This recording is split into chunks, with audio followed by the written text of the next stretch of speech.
All right, I'd like to call the February 9, 2024 meeting of the Board of Regents to order. Please call the roll. Regent Latoro? Here. Here. Regent Peckish? Here. Regent Schultes? Here. Regent Clare? Yes. Regent Kenny? Yes. Regent O'Connor? Here. Regent Schaefer? Yes. Regent Shear? Here. Regent Stark? Here. Regent Whites? Yes. Regent Wilmot? Yes. A quorum is present. Thank you. Included in your materials is a copy of the minutes from our meetings on December 1, 2023 and February 6, 2024. I'd entertain a motion for approval. Second. There's a second. Okay. It's been moved and seconded. Call the roll, please. Regent Molina? Yes. Regent Peckish? Yes. Regent Schultes? Yes. Regent Latoro? Yes. Regent Kenny? Yes. Regent O'Connor? Yes. Regent Schaefer? Yes. Regent Shear? Regent Stark? Yes. Regent Whites? Yes. Regent Wilmot? Yes. Regent Clare? Yes. Minutes are approved. Thank you. In compliance with the Nebraska Open Meetings Act, the board has posted a copy of the act near the south entrance to the boardroom. At this time, it is my honor to install Chris Kaborik as interim president. Chris, would you please, do you want us to go up to the podium or right here? Okay.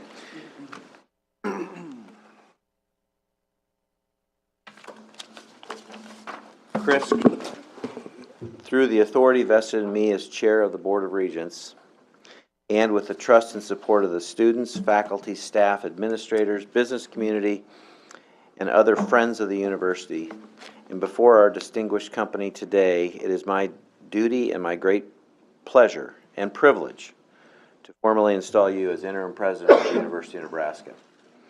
As a token of the powers, privileges, responsibilities, and authority of this office, I now present you the medallion of the office, which symbolizes the presidency of the University of Nebraska. In accepting this medallion, you incur the powers and obligations, challenges and the challenges and jobs which attend this office. And you have our very best wishes and highest hopes. Congratulations.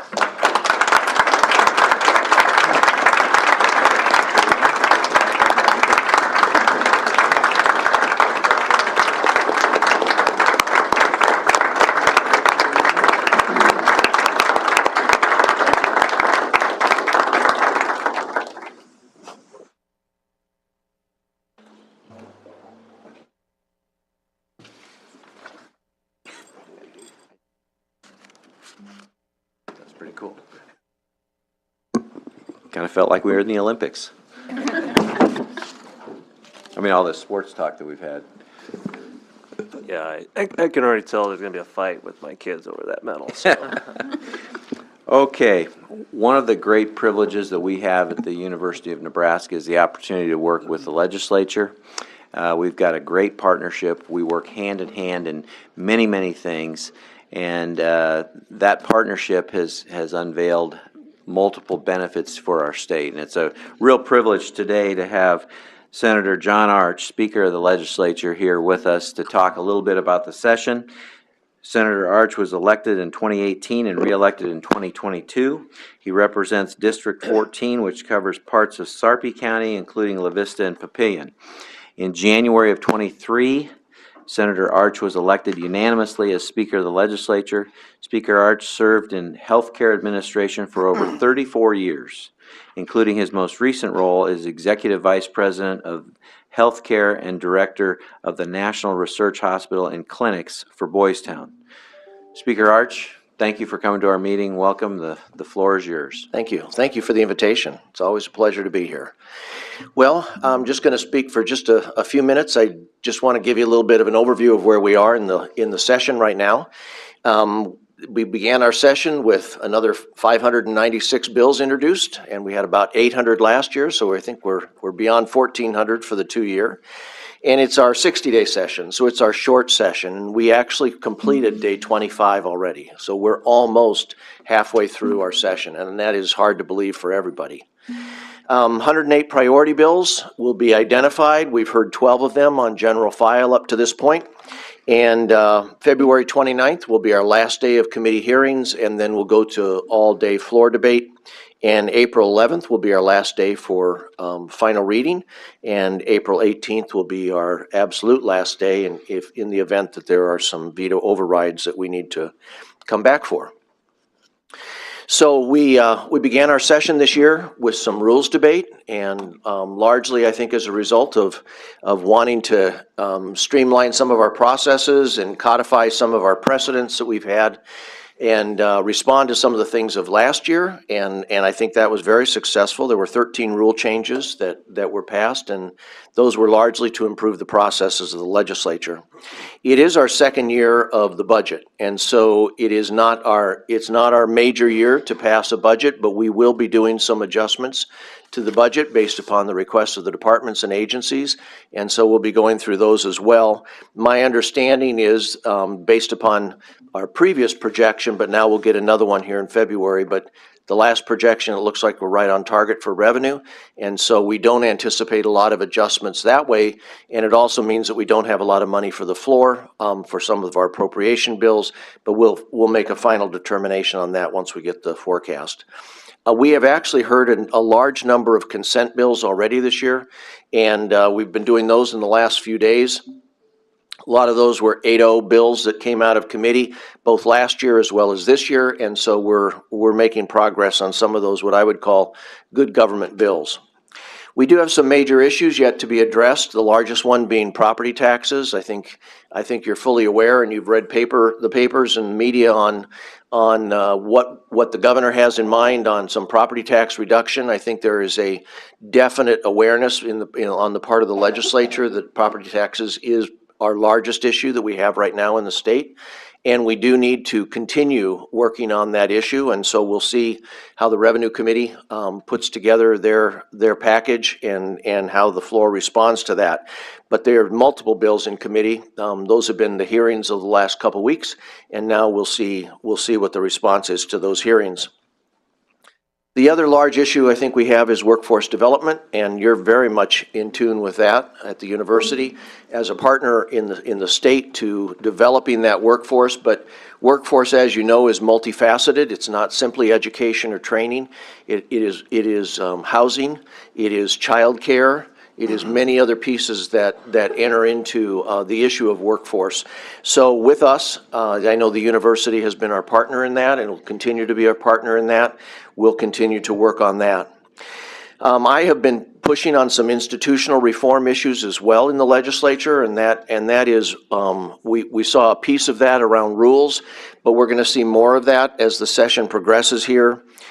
We've taken a pass at some supervision of staff in the legislature, recruitment of staff for the legislature. It obviously is a very competitive market, as you know, and so we're responding to that. Public engagement, how to better engage the public, both on the website, online, as well as in person, and how to handle some of our larger hearings.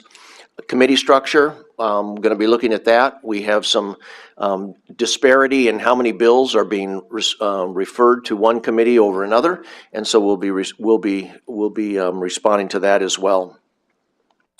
I want to end by thanking you because there have been some significant achievements of the university, and I say in partnership with the legislature, and the one that stands out to me, of course, is the University of Nebraska at Kearney and the health science expansion there. That was obviously a large piece of the strategy of expanding healthcare services to the central part of the state and western part of the state. But more than that, it is the opportunity for students to stay close to their home and receive that health science education. I know just from personal experience that it is essential that you have people that have an affinity and have grown up in the area of the culture, the small town, the communities, and have that love for that community and that commitment to that community to be able to receive training in that area as well. And so I applaud you for what you've done at the University of Nebraska Kearney and the health science expansion there. I really appreciate that. I also want to recognize what was a recent event, and that is the expansion of the scholarships for those who are very high achievers with their test scores. That, I think, is essential. We know, again, we're back to affinity for people that have grown up in this state and want to stay in this state, and this is an opportunity for them to receive their education. Just for my own kids, I know how it works. You go to the school, you develop your network, you have your internships, you develop relationships, you put your roots down, you stay in the community, and that's what we want to see happening here in Nebraska, and that those scholarships are essential for that. I also want to applaud you for the research. The research, the obtaining of extramural funding has been significant. The growth in that has been significant over the last few years, and that is essential, not only for receiving and attracting top scientists to Nebraska, but also for the development of intellectual property. And that is a big benefit to the state of Nebraska, and it's an incubator, it develops jobs, and I really applaud you for that. And one last thing, thank you very much for your efforts in fiscal responsibility. We all have challenging budgets, and we all have challenges before us, and you have responded to those challenges, and I appreciate that very much. So I'd like to see that partnership between the university and the legislature continue to strengthen over time. And the closer our goals align, the stronger our partnerships will be. So thank you very much for your work.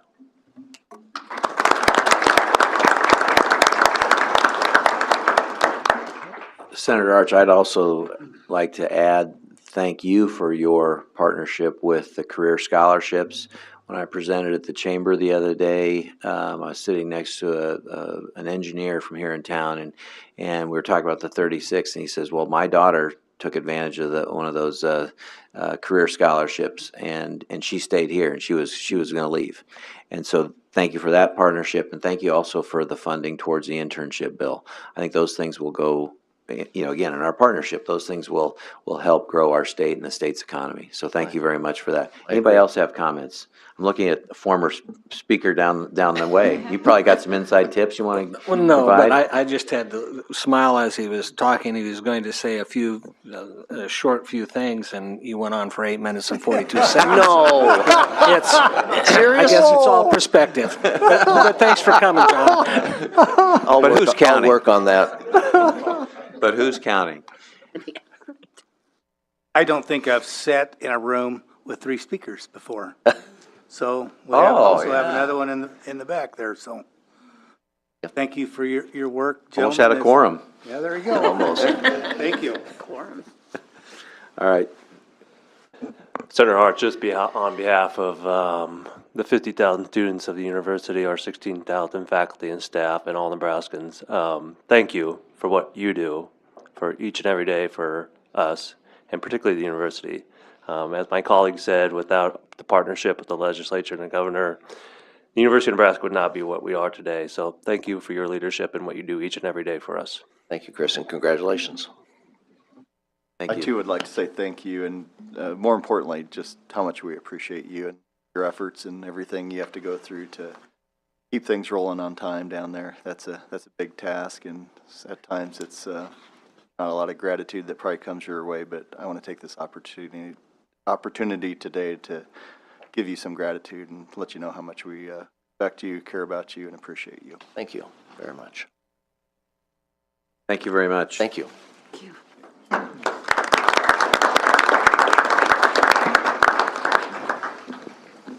Okay. At the beginning of each Board of Regents meeting, we take time to recognize those individuals who all too often don't receive the recognition that they deserve. The Board of Regents believes it is vitally important that we acknowledge your commitment as well as your contributions to the university. As the kudos recipients are announced, please come to the podium and join the Regent making the presentation. Following each presentation, we will take a picture that will appear on our website. The interim president, chancellor, recipient's family, and supporters are invited to join in the photo. Our first kudos recipient is Betsy Warren from the University of Nebraska at Kearney, and the award will be presented by Regent Molina.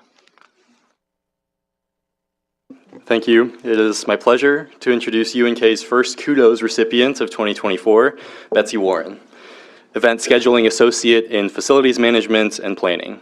Born and raised in Kearney, Betsy's ties to UNK run deep. She is a 1997 UNK graduate, elementary education, And her father, Wes Hurd, served as the College of Fine Arts and Humanities piano tuner and technician for 30 years. She accompanied him to campus while he worked on pianos. She performed on the Drake and Recital Hall stages as a schoolgirl, and the framed Board of Regents Kudos certificate her father received in 2007 hangs on her office wall. Betsy receives and coordinates reservations for on-campus, non-academic events, examples of which are Board of Regents meetings at UNK, conventions, magic shows, commencements, and even a wedding or two when, a few years ago, flooding forced the closure of several downtown event centers. She works closely with the facilities, event, and moving team to coordinate setup and takedown of tables, chairs, platforms, and podiums, invoices, collects fees, and coordinates locks and unlocks for after-hour events. This past year, Varner Hall's renovation and temporary relocation of 100 employees caused meeting spaces to dwindle. Betsy's knowledge of the campus and ingenuity helped meet all needs. And she does a lot more than oversee event scheduling, the fine print in her contract. Asked about the accomplishments of which she is most proud, her first response came with a smile. Still being employed after 21 years and numerous budget cuts. She says she does feel a tremendous sense of pride when she reads about events that take place on campus, knowing she is part of the team that made them happen. Betsy is a 2020 recipient of the UNK Employee Achievement Award. With her today is her husband of 23 years, Stephen Warren, and Michael Kramers, Director of Facilities. Betsy Warren, please accept our congratulations and thanks for many jobs well done. The impact you have on UNK and the entire university system is greater than you could imagine. Congratulations.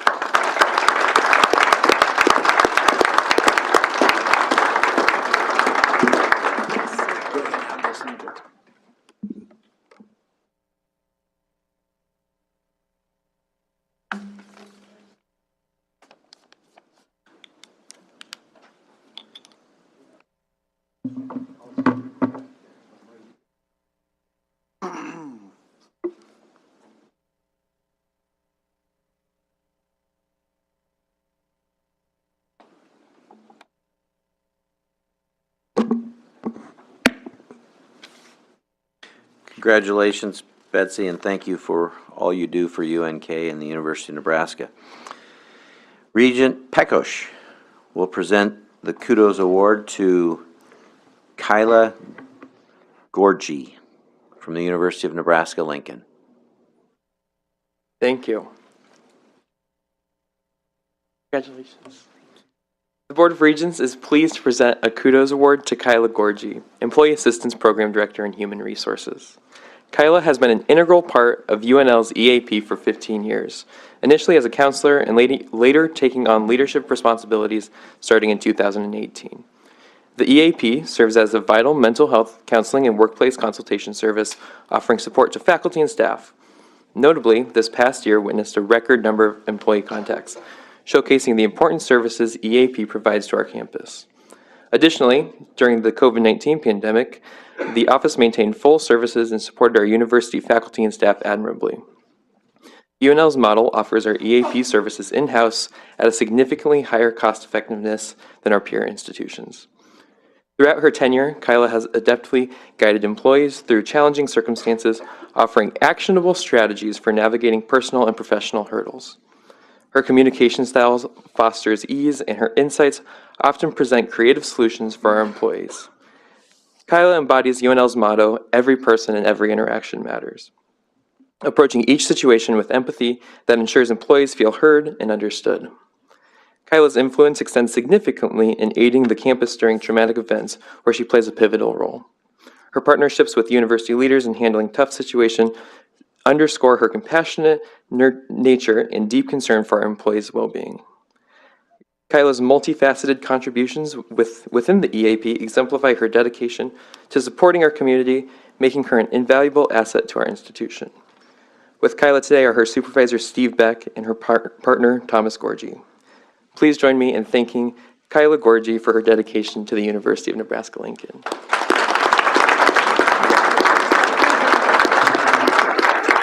Come take a picture over here.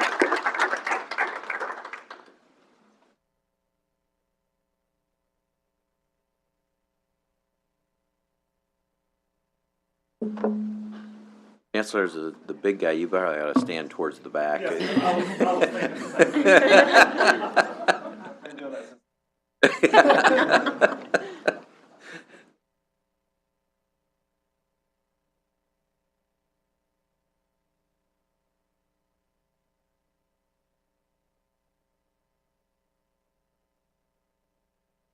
Congratulations, Kyla. Thank you for what you're doing for the University of Nebraska.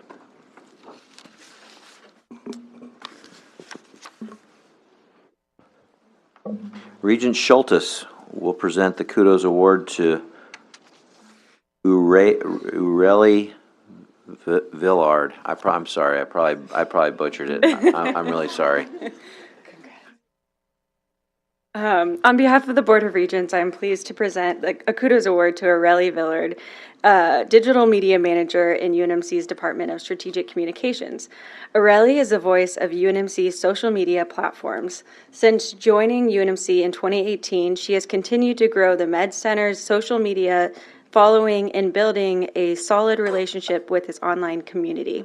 Whether Instagram, Twitter, Facebook, or LinkedIn, managing UNMC's social media platforms is a nonstop role, and she does not miss a beat.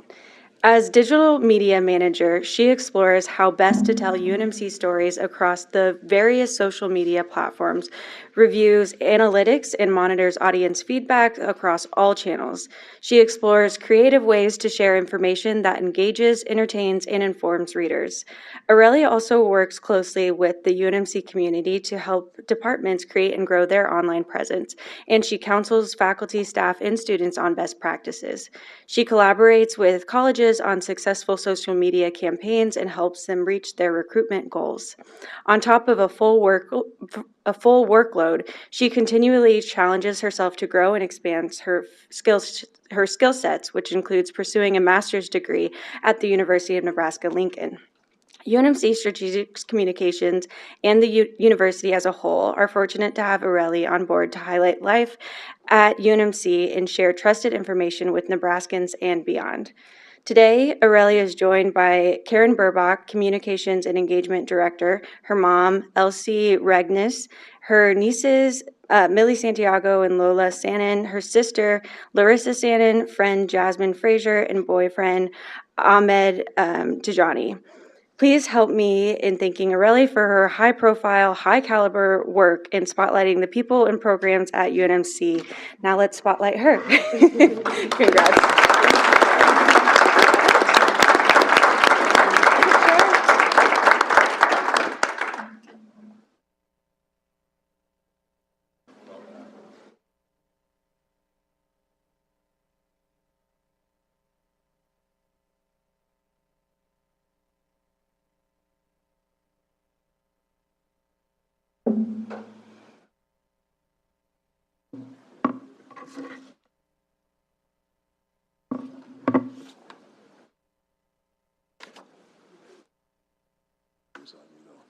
Congratulations again, and thank you for all you do for the University of Nebraska Medical Center and the University of Nebraska.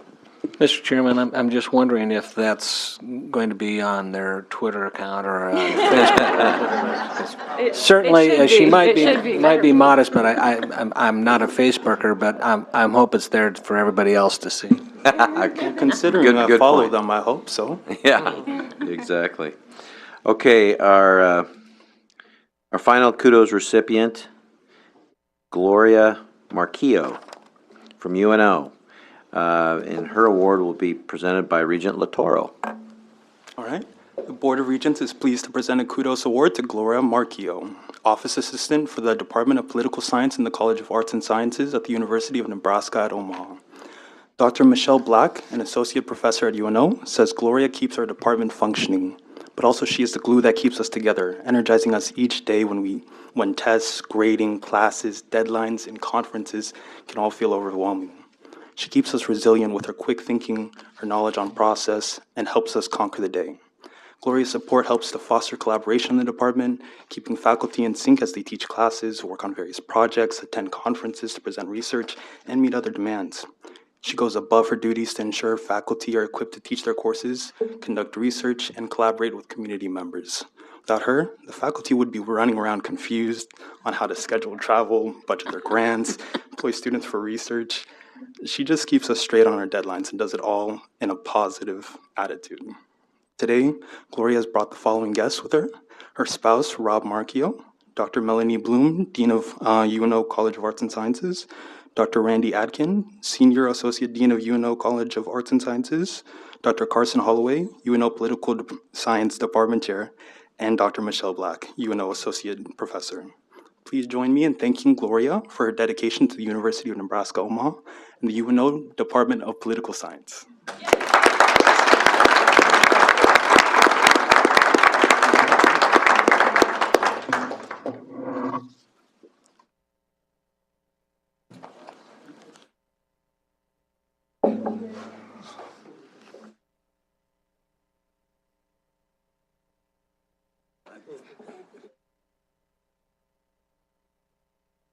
Oh, okay. 60% of my classes with these guys. Very cool. I think I want to get a spray.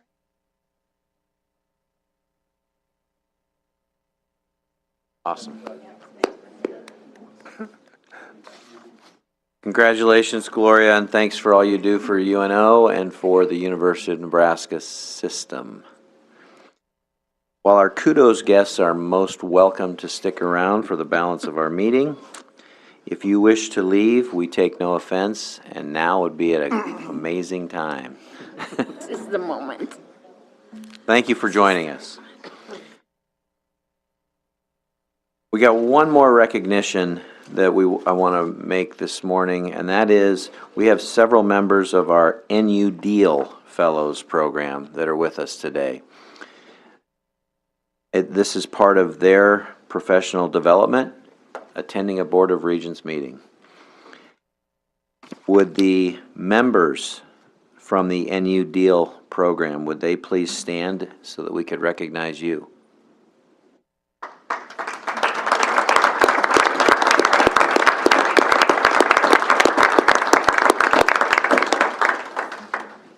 Thank you. Well, now we come to the succession of the chair and election of the vice chair.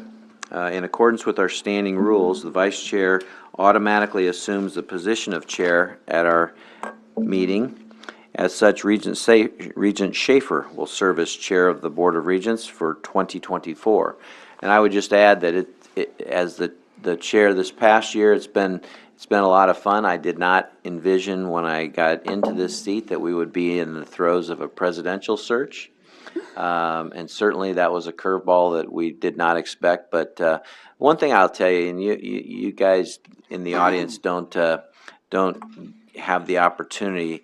The people that make up the board, both the elected board members as well as the student regents, who are elected as well, I suppose, they really care. They really care about this institution and care about the team at Varner, the team on our various campuses, the students, and they put in an enormous amount of time. It's not for a paycheck, because we get nothing. We get a parking pass. And I take full advantage of that parking pass, I might add. But we get so it's not for the money, it's because of the love of the institution and the love of the state of Nebraska. And so it's been a real privilege to serve this past year. It's my third time serving as chair, and I want to thank Phil as well as Stacia and Melissa and Chris, because their help and assistance sure make us look really, really, really good. And they don't get the credit that they deserve for all the work that they put into this. So it's really a team effort, and again, they do it for the love of the institution as well. So thank you very much, and Mr. Chairman. I'd like to present Tim with gavel for his services.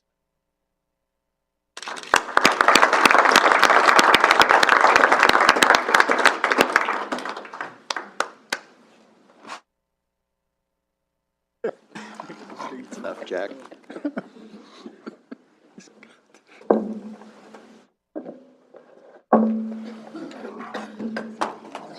Just first act as chair is damage some property here.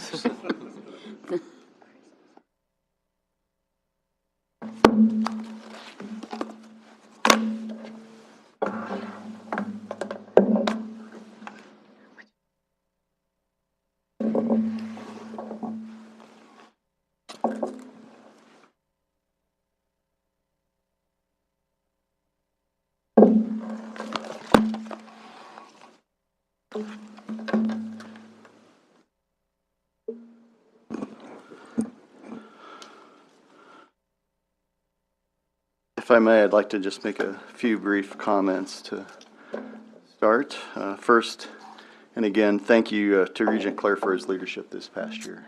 It's been great to have a seasoned leader in the seat and someone that could lean right in on this president's search. And Tim's been doing a really outstanding job in leading that effort for the board and quite honestly for our state. So thank you. Thank you.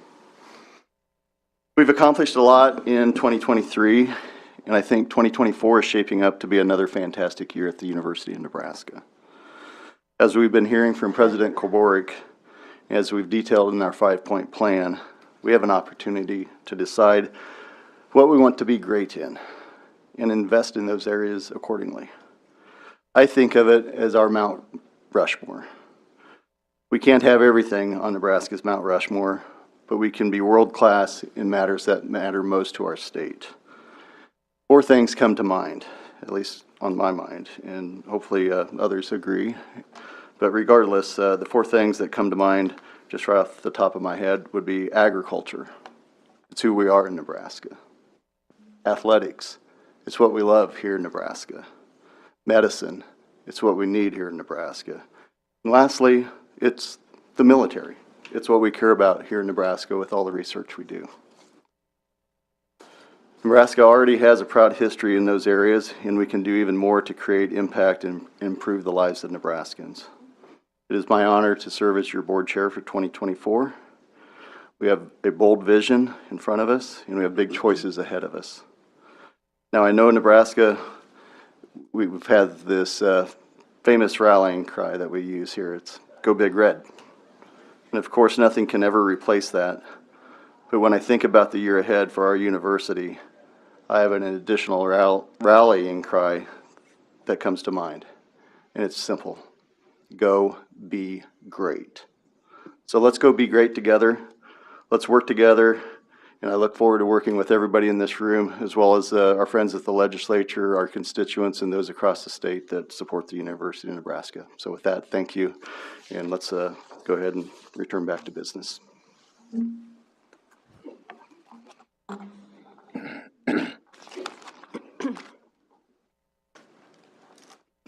I will now entertain nominations for the position of vice chair.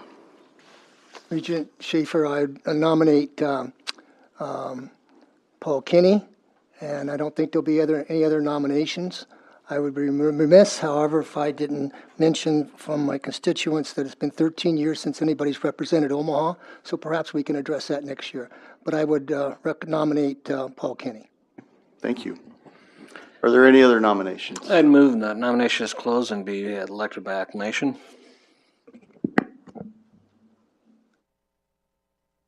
There's a second? A second. All in favor? Fine. Aye. We need a roll call on that. All right, congratulations, Regent Kinney.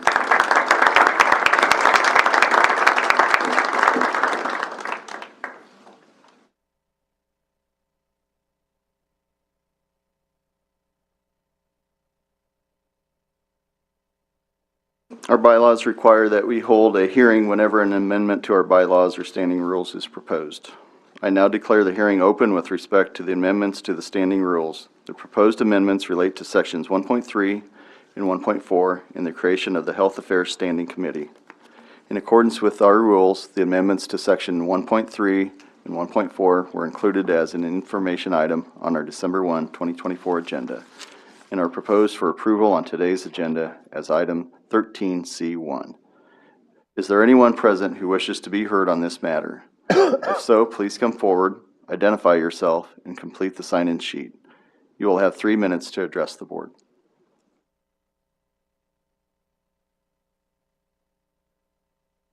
There being no one wishing to address the board on this matter, I declare the hearing closed.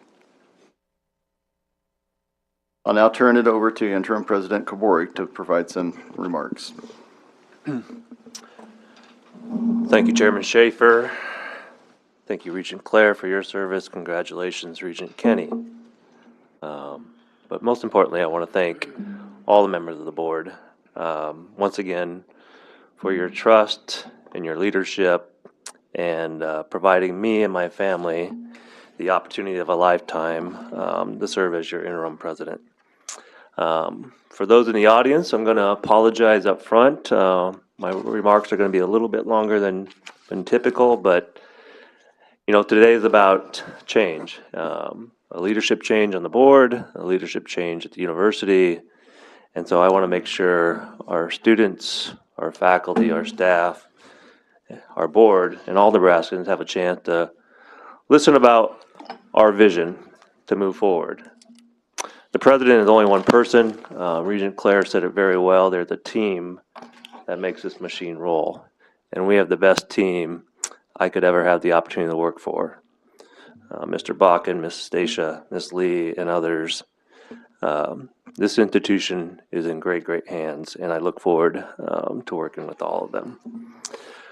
I have to say the last 40 days have been a bit surreal. As a lifelong Nebraskan, the university has always played a pretty important role in my life. Whether it was a diehard Husker fan growing up, but now I'm also a Maverick and a Loper fan as well. Later as a student, and now spending over half of my life working at this institution, has come full circle now as a parent of a student at UNO.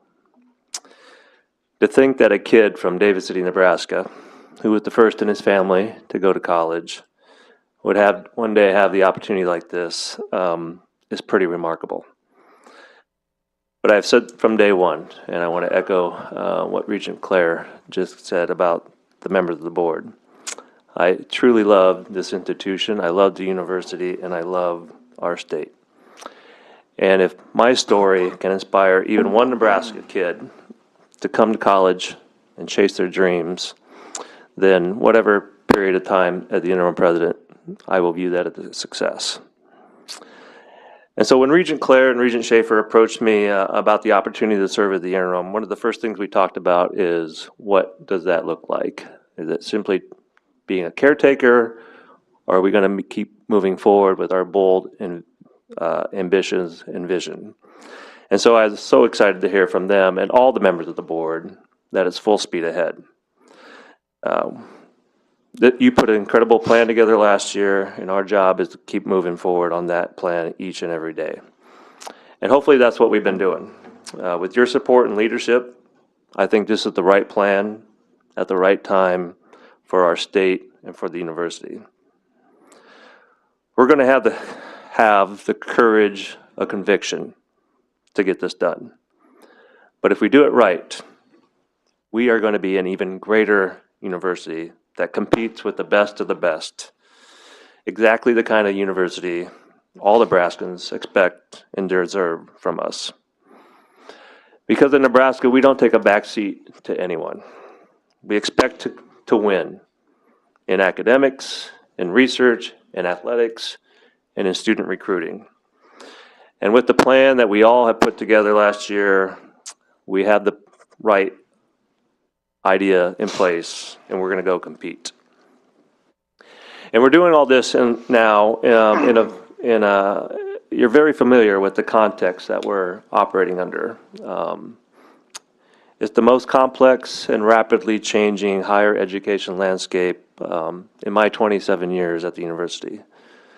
Not only in athletics, as you can read daily, the seismic changes going on, whether it's conference realignment, NIL, or other issues by the day, but also in the academics, in the research, the financial challenges, the demographic changes. Every part of our institution is being challenged or seeing major disruption. And we do all this, you've heard this from Senator Arch and others, we do this in an extremely competitive market for talent, demographic changes, fiscal challenges that we've been discussing publicly with this board for well over a year. So that's a lot of uncertainty. None of us have a crystal ball to predict the future, but all I can tell you is we know that change is going to happen. And I'm a big believer that we need to take our destiny into our own hand rather than simply let change impact us. And we all Nebraskans, we are very fortunate to have this board who decided to take a path of getting ahead of the challenges instead of hunkering down. I've reread the directive that you gave to us many times over the past 7 to 8 months. You were wise to tell us to reject the status quo and keep all options on the table as we reimagine ourselves, including bold structural change that will position us to compete in the future. That directive showed a lot of foresight because candidly, as we have gone through some of the initial stages of the plan, most recently working through a zero-based budget exercise, candidly, we have not found a quick fix to our challenges. The zero-based budget exercise was informative, it will be useful, but it's not going to yield the level of efficiencies that we need to close the shortfall, and most importantly, find the resources we need to go invest in our Mount Rushmore. We're going to have to think bigger and bolder about how we allocate the limited resources that our taxpayers and our students entrust to us. And that means we have candid conversations ahead of us about what our priorities are and where we're going to get the greatest return on our investment. These conversations can and will be difficult and emotional. And we will experience that later today when we bring you difficult decisions on academic programs that do not meet minimum performance standards.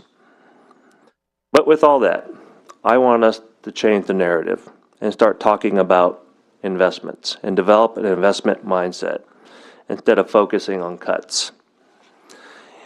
I know all the members of the board have seen the parting memo that President Carter issued before he left Nebraska, and I think he was spot on. Structural change is going to be necessary, and the only way we're going to be able to invest in our priorities. You know, if you think about it, the current structure of University of Nebraska was established in the 1960s. I think we have to ask ourselves some hard questions. Is that how we should look in 2024, or more importantly, going forward in 2030, 2040, or even 2050? Now I know the words like structural change and disruption can cause a lot of worry. I have been asked many times, Chris, what can we tell our people, our teams, to calm that anxiety? And here's my pretty simple answer. I can't guarantee anything. Disruption is uncomfortable, but if we're comfortable, we're probably not making as much progress as we need to. And every day we're not making progress is another day we risk falling behind our peers and other institutions across the country.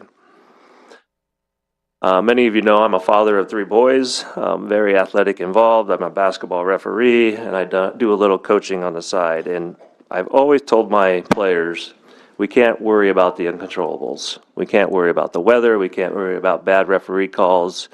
So stay focused on what we can control. And so that's the mindset that chancellors and I have been working with.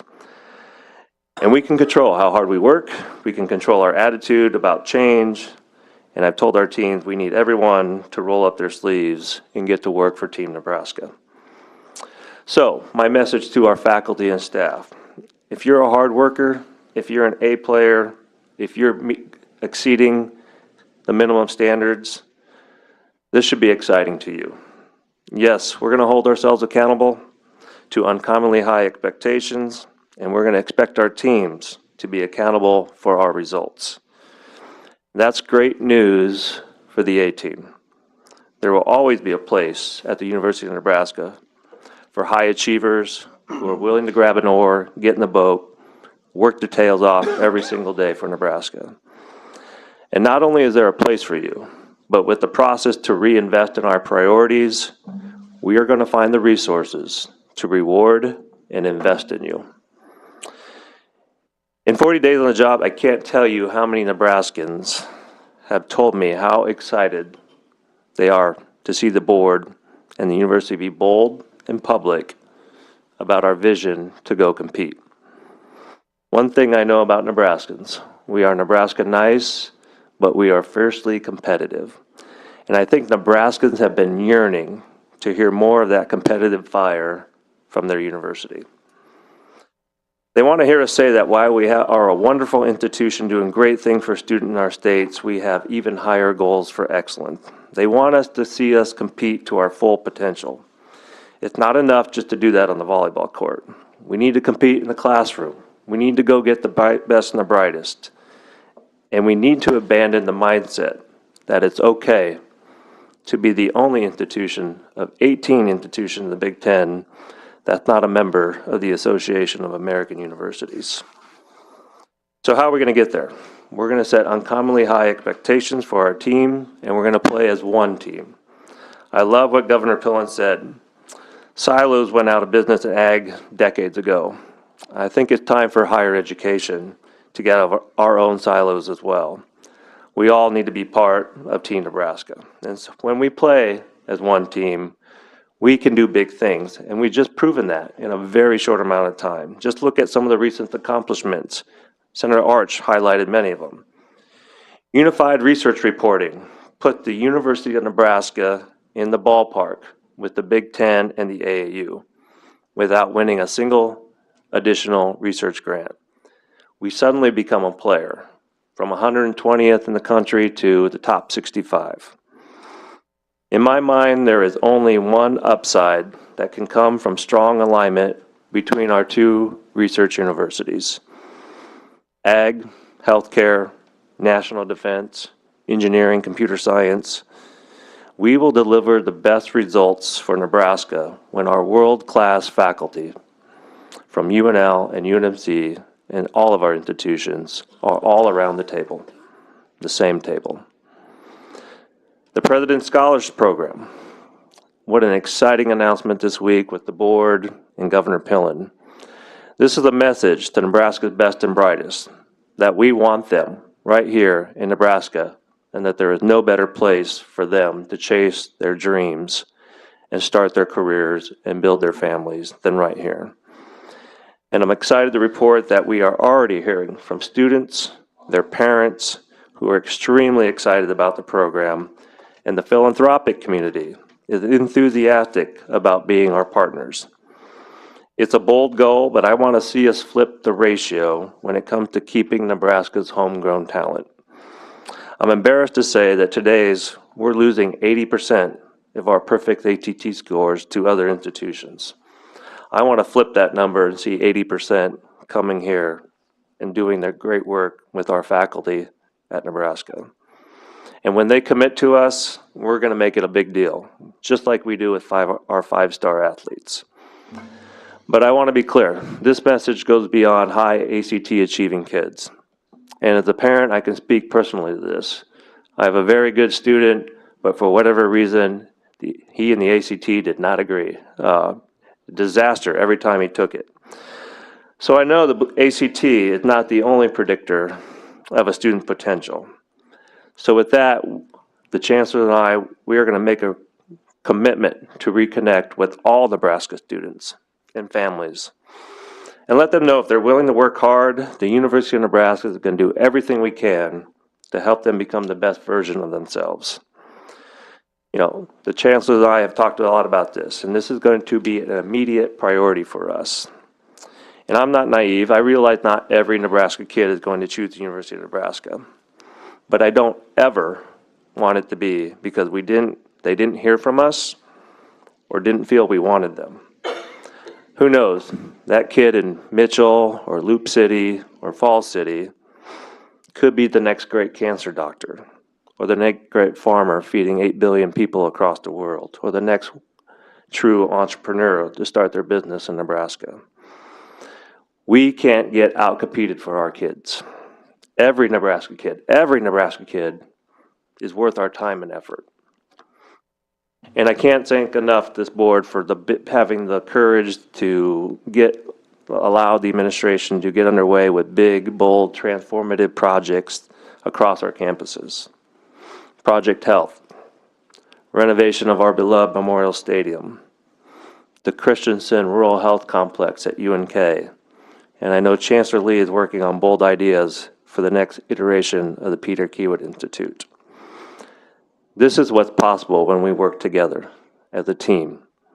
These projects are all critical to the future of our state, and I give you my commitment. We are going to make sure they are all successful. Speaking of the Christensen Complex, we actually have a beam here that we hope you will sign your name to that will be forever part of this effort.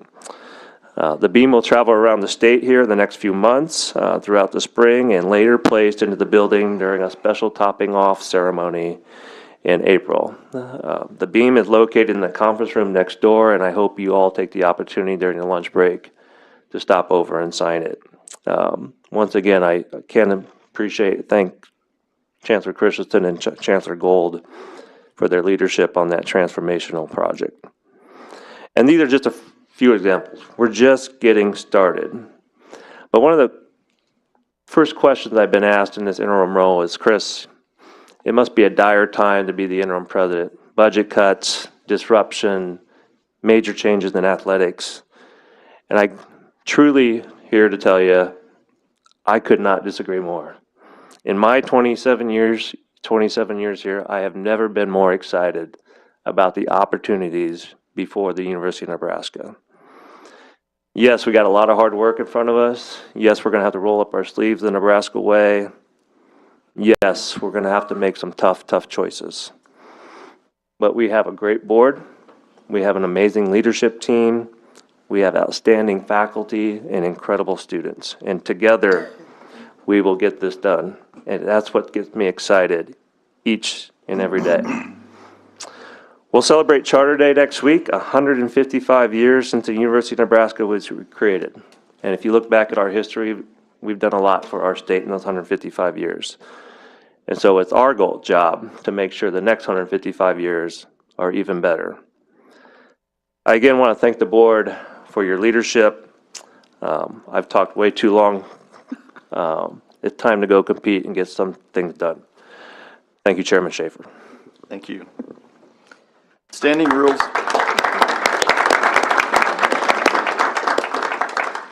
Thank you again, Chris. The standing rules of the board provide that any person may appear and address the board on items that are not on the agenda if an individual provides the corporate secretary with 24 hours notice. Each person wishing to speak will be given 3 minutes to make his or her remarks. We were contacted by one individual wishing to speak on a topic not on today's agenda. Would David Begley please come to the podium? The standing rules further, go ahead. David Begley, I'm from Omaha. Although I'm a graduate of Creighton University, like Regent Claire, I have a great love for the state of Nebraska, and that's the only reason I'm here today. A Spanish Jesuit in the year 1647 wrote, "Learn how to choose. Most things in life depend upon it." That's in the book I gave to all the student regents and President Kevork. Big part of your job is choosing who to hire and who to fire. Right now you're picking a new president, and that's a super important thing. In the past, you've also fired people. You fired Scott Frost with his 16-31 record. Football is very important to the people of the state of Nebraska, and you made a wise choice in that. Last time I was here, I talked about accountability. The Navy has fired in the year 2023 14 commanders for the loss of confidence. Last time I was here, I suggested and urged you to fire Dr. Linder and General Counsel and anybody else at the medical center who was responsible for that child mutilation that the unicameral Speaker Arch had to stop last year. Right now, I'm urging you to fire Dr. Ali Khan and radically reduce the budget at the College of Public Health.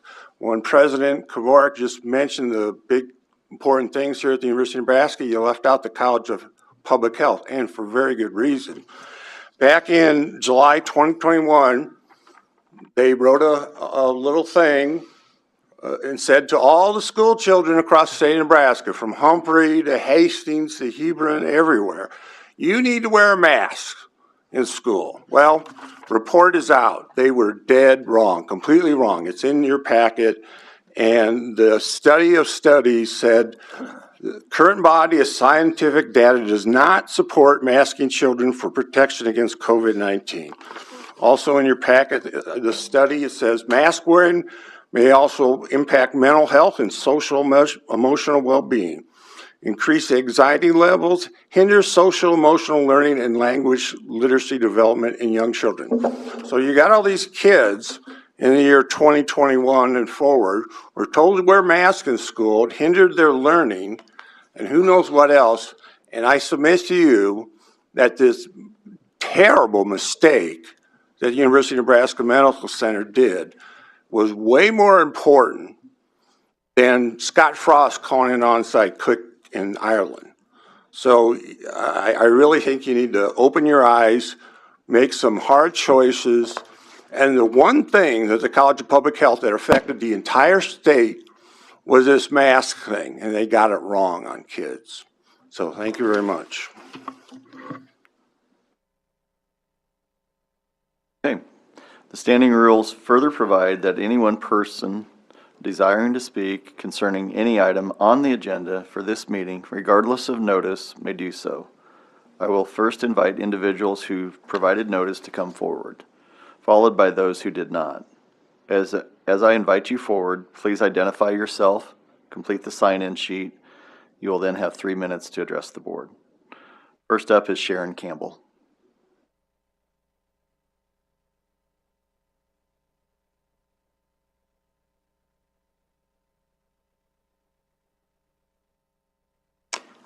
I'm Sharon Campbell. I'm chair of the UNK Music, Theater, and Dance Department since 2021. I'm here to ask you to reject the proposal to cut the Bachelor of Arts in Theater degree. When I began as chair of the department, I was the 4th department chair in 5 years and followed an interim chair from biology. That interim chair is now the 3rd dean of the College of Arts and Sciences since its merger 6 years ago. No administrator at the level higher than chair now represents the former College of Fine Arts and Humanities. When theater was identified for reduction in force cuts, their graduation rate was 6.2, 4/5 of a human lower than target. In 2017, when they went forward to the CCPE, their graduation rate was 4.4. This growth happened despite the intervention of the COVID-19 pandemic, which curtailed 5 theater productions and shut down theaters nationally. Could theater do more for recruitment and graduation rates? Yes. In January 2023, before the cuts were proposed, the theater faculty and I began an aggressive curricular transformation. Parents don't often allow freshmen to enroll as theater majors. Theater students typically begin their interest in theater auditioning for a production or taking a couple classes. That student might add a minor. That student might become a major. We are trying to accelerate this process by creating standalone minors, which students may be more attracted to enroll in initially. The minors would be in theatrical production, theatrical performance, and musical theater performance, which is a proven recruitment tool.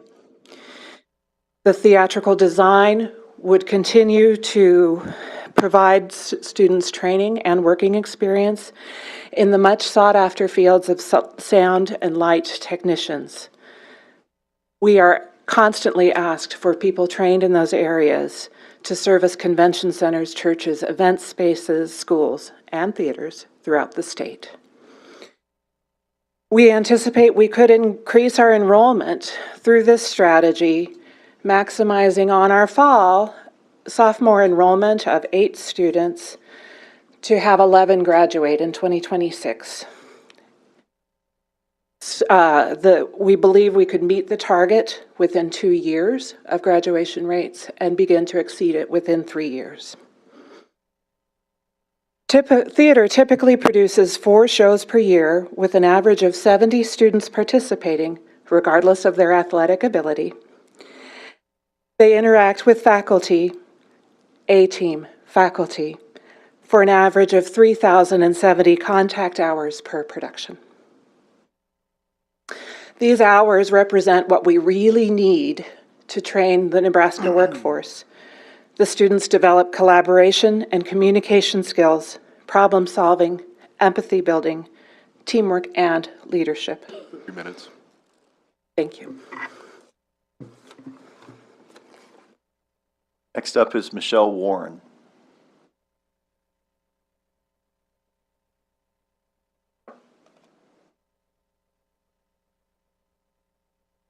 Okay, let's move on to Darren Hemerick.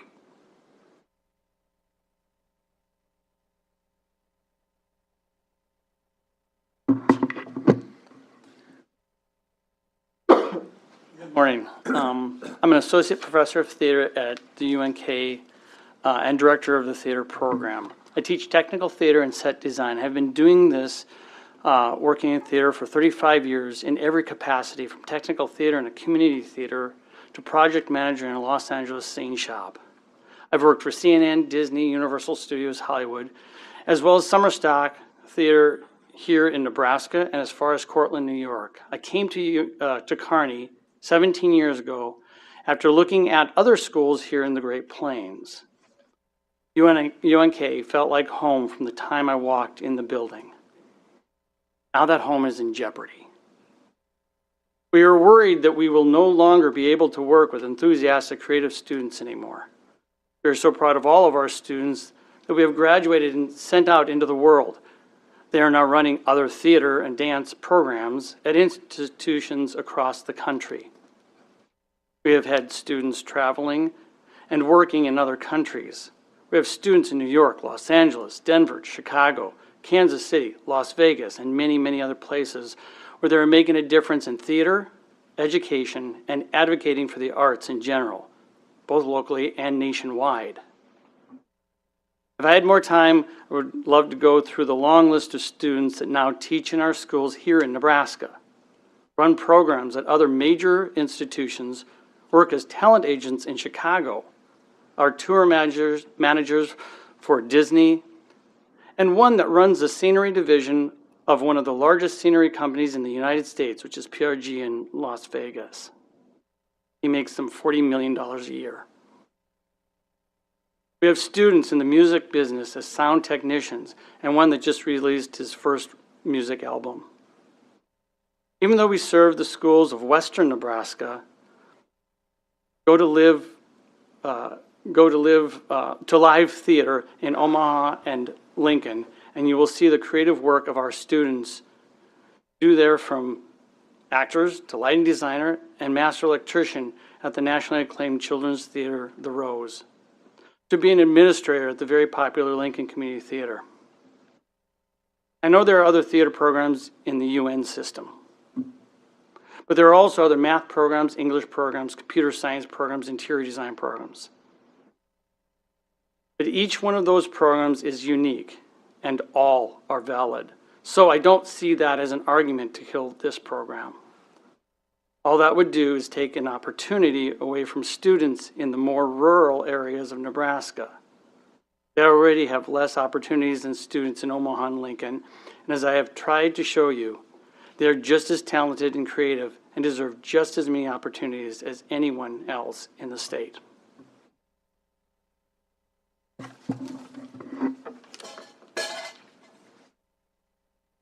Lainey Schmeitz.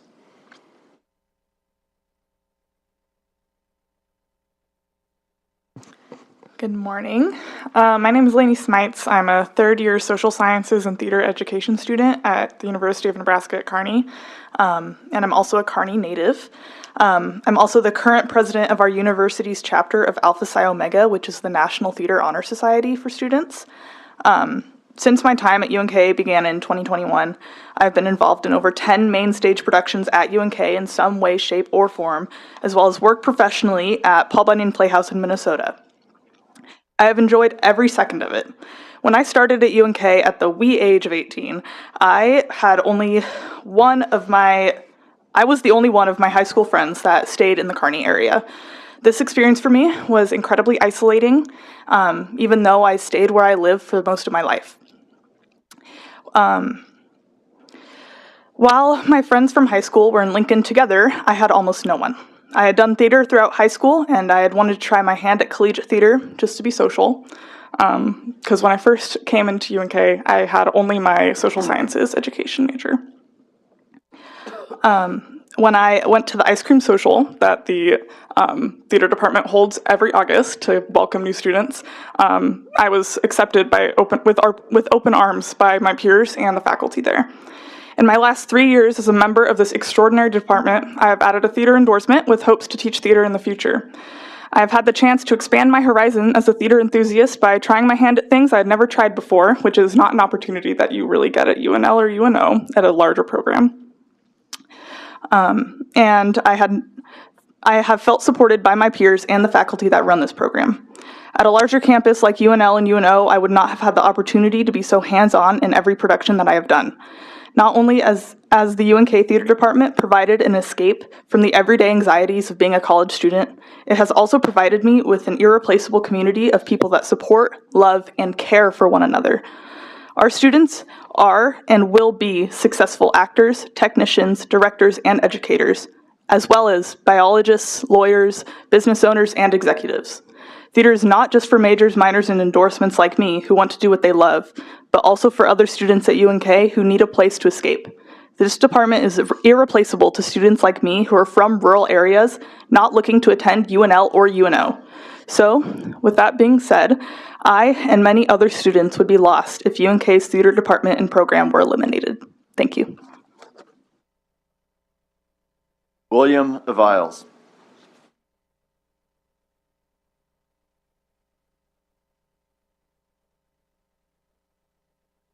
Good morning, Board. I'm Will Aviles. I'm a professor of political science at UNK, and I'm also president of UNKEA, which is our faculty union at UNK. I'm here to respectfully ask that you reject the proposal to eliminate the theater program at UNK, and I think you should do this for the following reasons. First, as Dr. Campbell pointed out earlier, the theater program is very close to meeting the expectations of CCPE guidelines and averaging 7 graduates per year. Students, we're not talking about a program that's 5 or 6 students away from achieving this central goal. Over the last 2 years, they have developed a plan to meet those expectations. Please just simply give them a chance to follow through on this plan. The board in the past has given reprieves to programs and departments that have fallen short and have given them that opportunity to try to find a way to turn their ship around. It seems to me for a program that's been on our campus for over 50 years that they deserve and merit that same level of consideration. If it falls short of these metrics in the next 2 or 3 years, you can revisit this decision.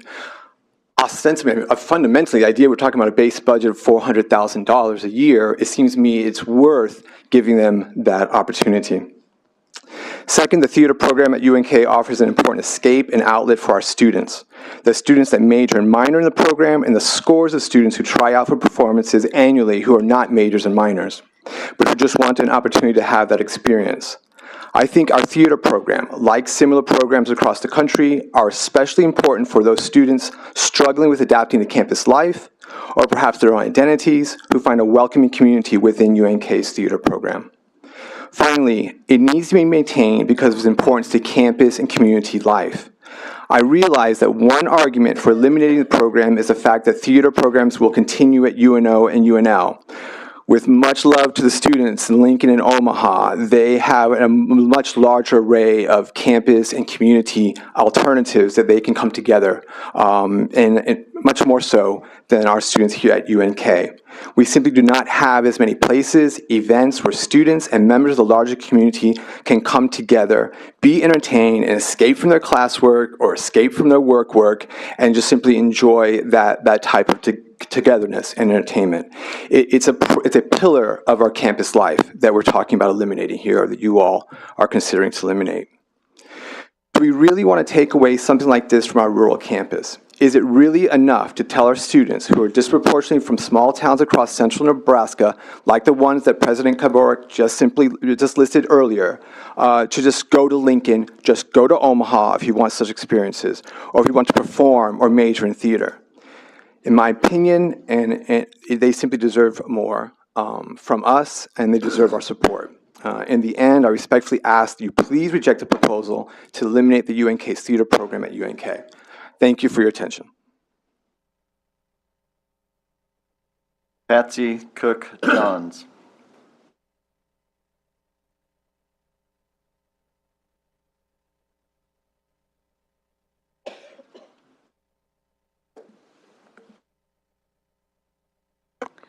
I think I told you last time that I don't have a good relationship with podiums, so I think I'll step to the side. Okay. But I also noticed on your board you have some fellow shorties, so I hope I'm seeing eye to eye with them. Okay. My name is Patsy Coe-Johns, and I am a proud UNK graduate. And Chancellor, I did not intend to go to college at all. I was the first person in my family of 38 first cousins to go to a college. And I didn't have any idea where to go. So there was this college down the road that I went to visit, and this is honest God truth. I was driving and I drove down the wrong side of the interstate. Oh my gosh. Because I'd never even been on the interstate. And when I got there, people came to me and offered me a very small scholarship. And when I thought I was going to have to quit, they came to me because they knew my name and said, "Here, you can go work in the ticket office, and you'll have a job to make some money." Well, I had more than one job, but I graduated from that college because it was a little smaller and it was closer to home. So I agree with you, the person that said that closer to home is sometimes better. Now, did I go to the University of Nebraska and see every production with my students? Yes, I did. Did I come to the lead and carry them in buses down here to see shows? Yes, I did. So I knew the value of coming east and going west both ways. I also want you to know that there are people of great renown that have graduated from Nebraska, and they have gone on in theater. And I'm just going to name two. One of them is from Kearney, John Bokenkamp. And if you're a movie watcher, you know who he is. And Alexander Payne, who grabbed up one of my students to become a lighting technician for him. So we have people, Margie Helgenberger, that are achieving greatness. But most importantly to me, as a person standing here for you to listen to, is I'm a teacher. And I don't know what we will do without the teachers that are being educated at UNK to teach theater. So you might want to investigate that just a little bit. So I have some evidence of success of past students, and I want to present that to you. Dr. Verlene Lindquist Carlson is a graduate of Ravenna High School and graduated from UNK in 1974 with a speech theater education major and minors in music, English, and journalism. She sounds like me, a little bit of an overachiever. She pursued a career in faculty development in higher education and served as the national president of the Professional and Organizational Network in Higher Education.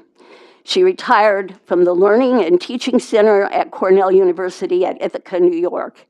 She said, "I kept adept at working with multiple kinds of people and positions, a talent I learned at UNK." 3 minutes. Can you let me do one more testimony? No? Real brief. Real brief. Okay.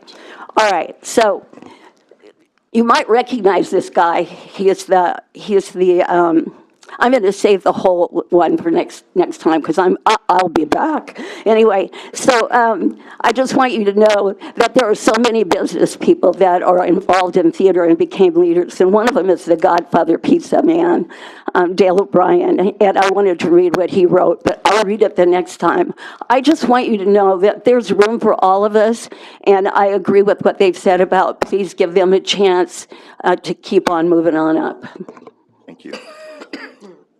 Al Kuntz.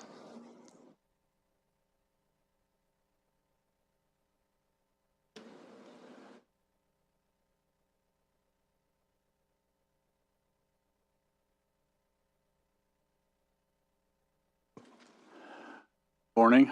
My name is Al Kuntz. I'm a 1976 Kearney grad. I do want to mention that Patsy Coe-Johns is a teacher. She was Nebraska's 2006 Teacher of the Year. Okay, I'm here to ask you to please find the $560,000 or so needed to preserve the theater program at the University of Nebraska at Kearney. I've been working with a group of Kearney speech and theater graduates, along with Patsy, who are interested in and committed to saving the program and growing the program, and it sounds as if it's on the right trajectory. With that in mind, we have some ideas to preserve the program and pledge to work with the university and city officials to bring the state high school one-act play competition back to Kearney. That competition comes up for bid by the NSAA in 12 months, and we believe Kearney is a logical location and would help grow the program. We also believe we can assist Kearney UNK theater staff in recruiting students interested in theater. The many UNK grads teaching theater across Nebraska in high schools would be a great resource in that regard.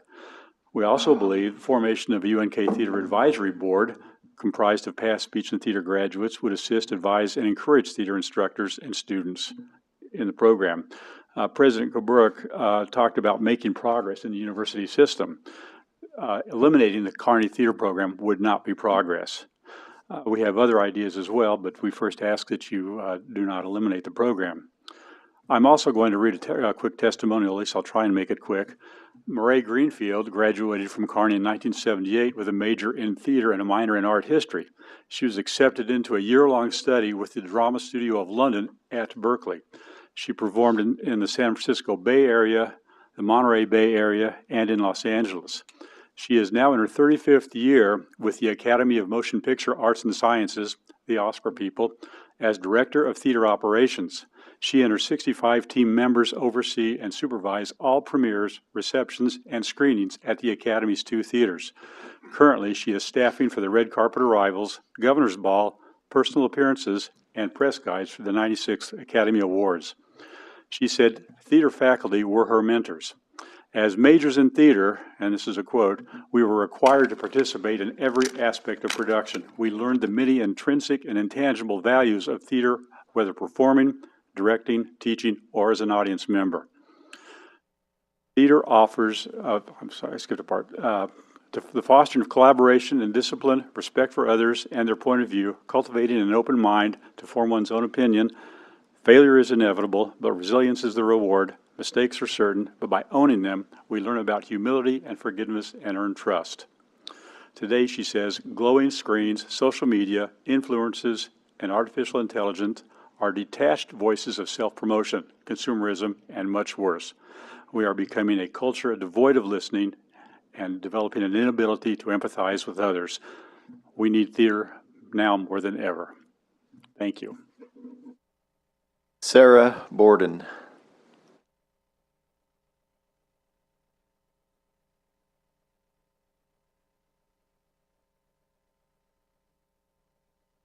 Sarah Imes Borden, and I am here to ask you to put me out of a job, which is awkward because I really, really love what I do. I began as an adjunct instructor in the theater department here at the University of Nebraska-Lincoln in 2009. And 2 years ago, I took some disability leave, but I'm back. And I was told that if they closed the theater department at Kearney, that it would be likely that there would be more people that would need my services and that it is possible that I could come back and have a job. And that is not how I want to go back to work. And the reason for that is really simple. As much as I want to believe that I'm the center of the universe, I'm not. And as much as I want to believe that Lincoln is the center of the universe, it's not. And Lincoln isn't even always the center of everything that the University of Nebraska can or should do. And the bad news for my argument is that I know that we're not football. I know that we're not volleyball.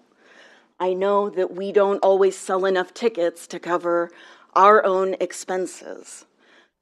And the good news is that I heard you say that it's not always the students with the perfect ACT scores that you're going to go after, that sometimes you want to find that it's the students that are good students and that they try their hardest. They're not a superstar in one area. They're a great all-arounder, and you're not going to put those students in the back seat.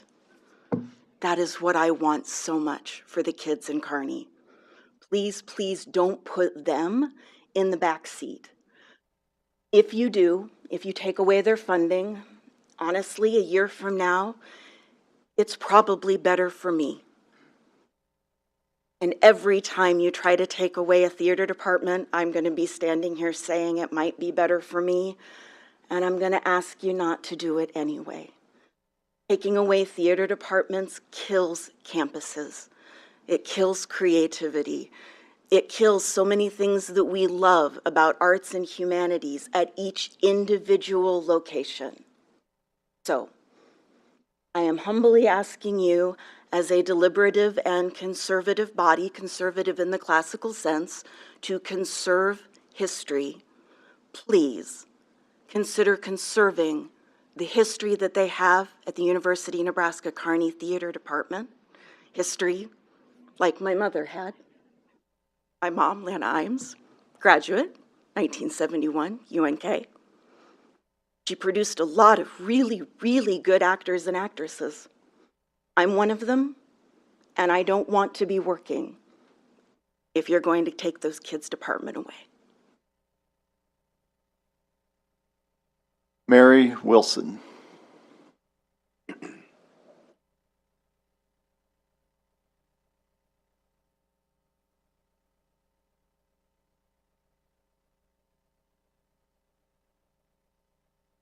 Good morning. And I am Mary Davy Wilson, and I was at the old Kearney State College from 1968 to 1972. And I graduated with a Bachelor of Arts in Education with speech, theater, and English. I later picked up a master's in English from UNO, and I taught for 40 plus years, directing plays, directing speech teams in both Class A and Class B schools. And I also directed a few plays in community theater at the Norton Theater Company in Omaha. We received an incredible education. And a phrase popped out at me when I was reading through the agenda and the articles attached. It's experiential learning. And that's thanks to Dean Reed in Rothman's article.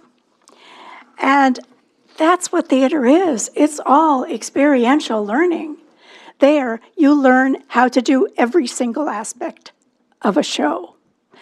And tell a student or someone who's graduated who doesn't have that background that, oh, we don't have any money for you to direct a play. You know, why? Because we can't pay the fees. And I'm going, oh, well then I'll direct Romeo and Juliet. You know, so that's what I did. And I earned $5,000 just for the production or at the production, you know, and I had my funds for the next year. Do you see what I mean? Someone who doesn't have that background probably wouldn't want to take that one on. Okay, I know that good hearts that you all have.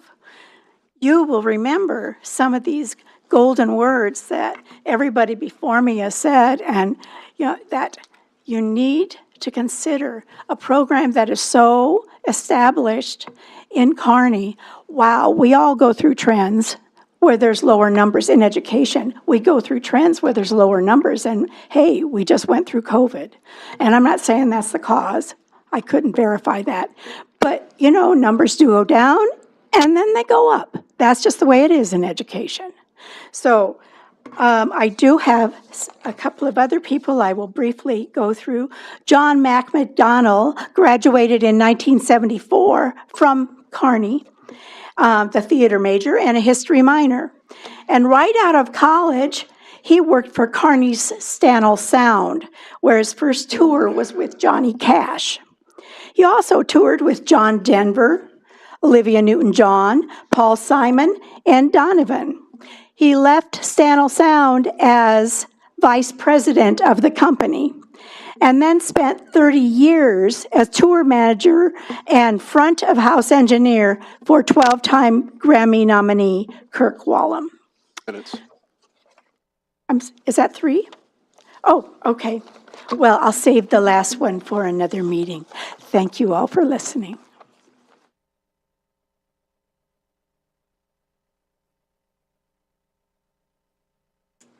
Is there anyone else who would like to address the board on a topic that is part of today's agenda? There being no other person wishing to speak, I now declare the opportunity for public comment closed. With that, let's take a short recess. We'll reconvene at 10:35.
It's now time to consider the consent agenda.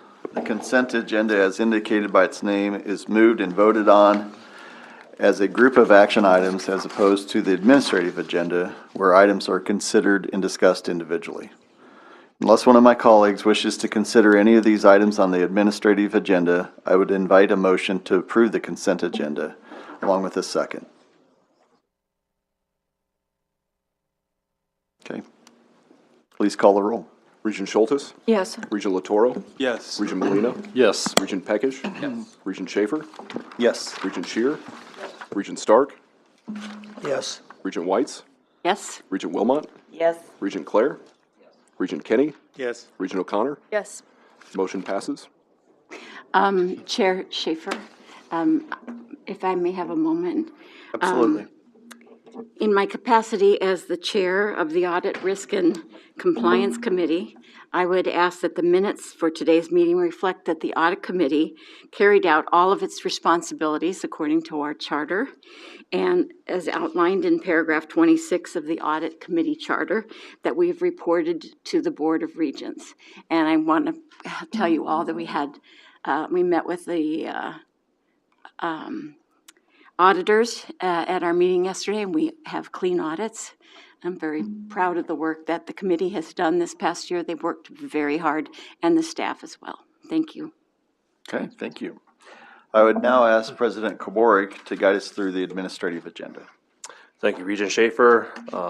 Item 13A1, I believe we will have further discussion in closed session, and we will come back after closed session to vote on that item. So we will move on to item 13A2, which seeks the board's approval of an amendment to Regents Policy 5.2.1 relating to emission standards. The proposed amendment is intended to align policy and practice.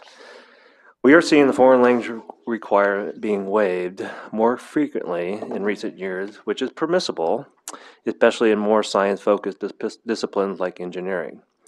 This amendment would simply authorize the colleges to establish a foreign language requirement where appropriate. The item was reviewed by the Academic Affairs Committee, and I recommend it for approval.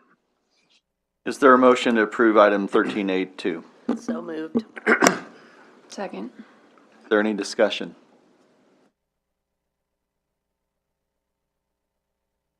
Roll call, please. Regent Latoro? Yes. Regent Molina? Yes. Regent Peckish? Yes. Regent Schultes? Yes. Regent Shear? Regent Stark? Yes. Regent Whites? Yes? Regent Wilmot? Yes. Regent Clare? Yes. Regent Kenny? Regent O'Connor? Yes. Regent Schaefer? Yes. The motion passes. Thank you. Item 13A3 seeks the board's approval for a proposed transition of the Bachelor of Arts and the Bachelor of Science in Geography, the Bachelor of Science in Geography and Geographical Information Science, and the BA in Geography 7 through 12 teaching subject endorsement in the College of Arts and Sciences at UNK.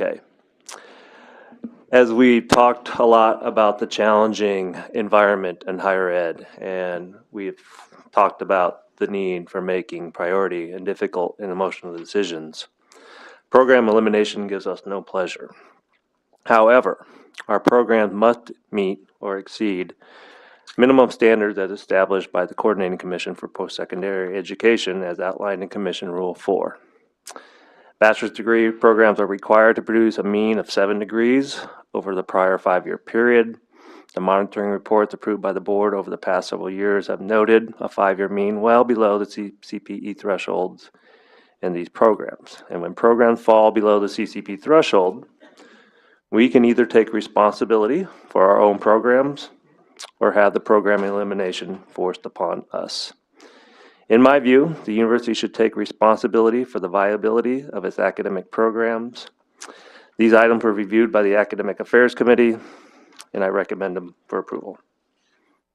Is there a motion to approve items 13A3 through 13A3? We'll go back to the next one.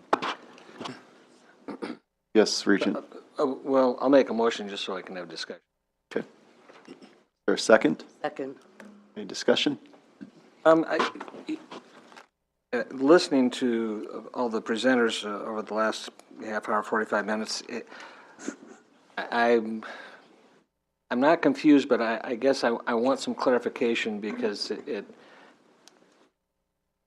the lack of numbers was noted to the campus, the Kearney campus, a number of years ago, at least it's my understanding, with the hope that those numbers would improve.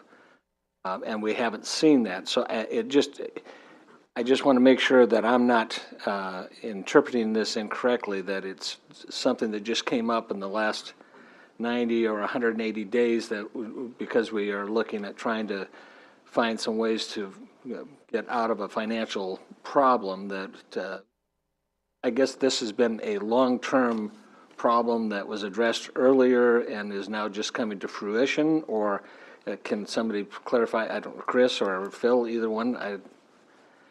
The item under consideration right now is the geography programming in item 13A3. These programs over the last 5 years at most have had 2 graduates, but in many years less than 1, with the threshold being the need for 7. So this has been an ongoing issue that was reported in the CCP monitoring reports to the board 5+ years ago and has not improved. And go ahead, Jay. We can address the other individual programs as they come up. Okay, thank you very much. But then my understanding too is almost all these courses are still going to continue offered at Kearney. Would ask Chancellor Christensen to comment on that. I will. I want to offer a little global observation and then talk about specific things, and I'll be glad to talk about individual programs as they come. On a periodic basis, obviously, the Coordinating Commission transmits to us information about what programs are at what levels. Those happen on a regular, routine basis. Many times we say, yes, thank you for the information, we continue on. That knowledge is known at the campus level, has been for years. In some cases, we take actions to try to correct it or at least eliminate that reporting, and you do that by combining them with other departments. You do a variety of things to address that. I think it's always been the policy of this board, and that doesn't mean it has to continue, but the policy has been we would rather take care of our own than have the Coordinating Commission do the action to us. So that's sort of the global. We are committed on all these programs with the existing students to make sure that they can graduate, or at least try our absolute best that they graduate with the degree that they desire, that they're currently in. And so that's going to cost us a little bit more money because we're going to have to keep some of these people a little longer.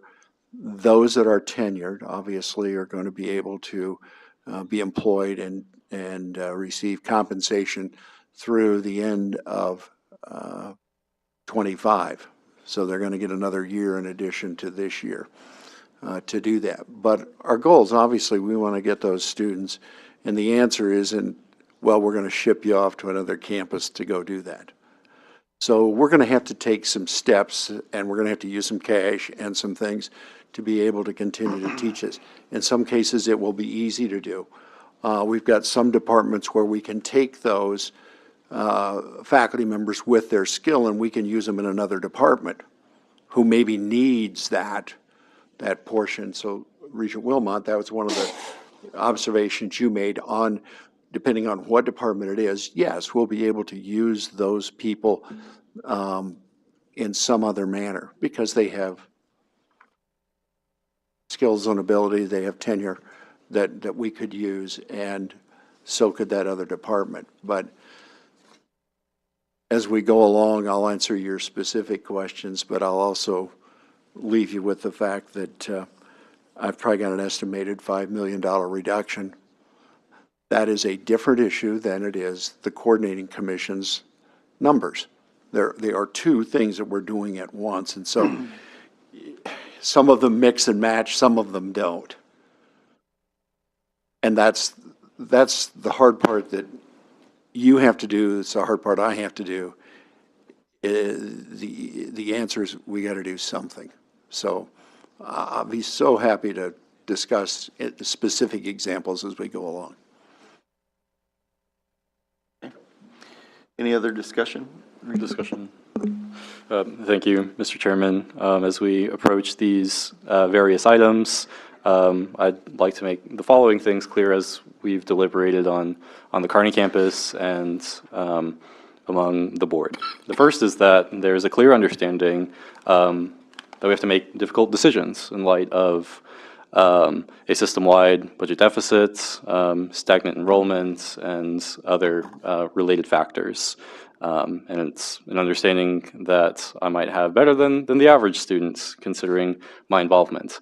At the same time, it's imperative to carefully consider the implications of decisions like these as we go forward, both in the short and the long terms. And our campus leadership, our university level leadership has done several things right during those deliberations. The most important is a commitment to our students, that the current students will be able to finish their degree programs and ideally on their respective campus. And of course, the commitment to stewarding our financial resources is also commendable. So in no way do I think our leadership has an interest in attacking any program. There have been good faith efforts to receive feedback from the campus community, and it's why I think it's been important to consider these items individually, because they have slightly different dynamics at play. In the case of this one, in particular, the first one, it is a logistical one, where several faculty will be retained. Their skills will be put to good use in the areas we need the most. It's just a degree program that doesn't meet enrollment requirements. However, other items have different dynamics, and I plan to elaborate on those as they come up.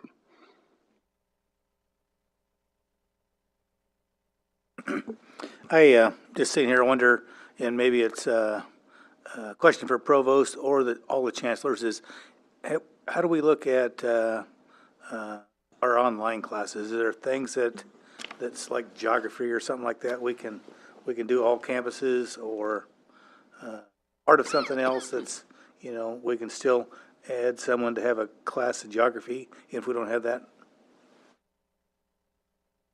Well, I'll start, but I think the answer to your question, Regent Kinney, is yes, of course.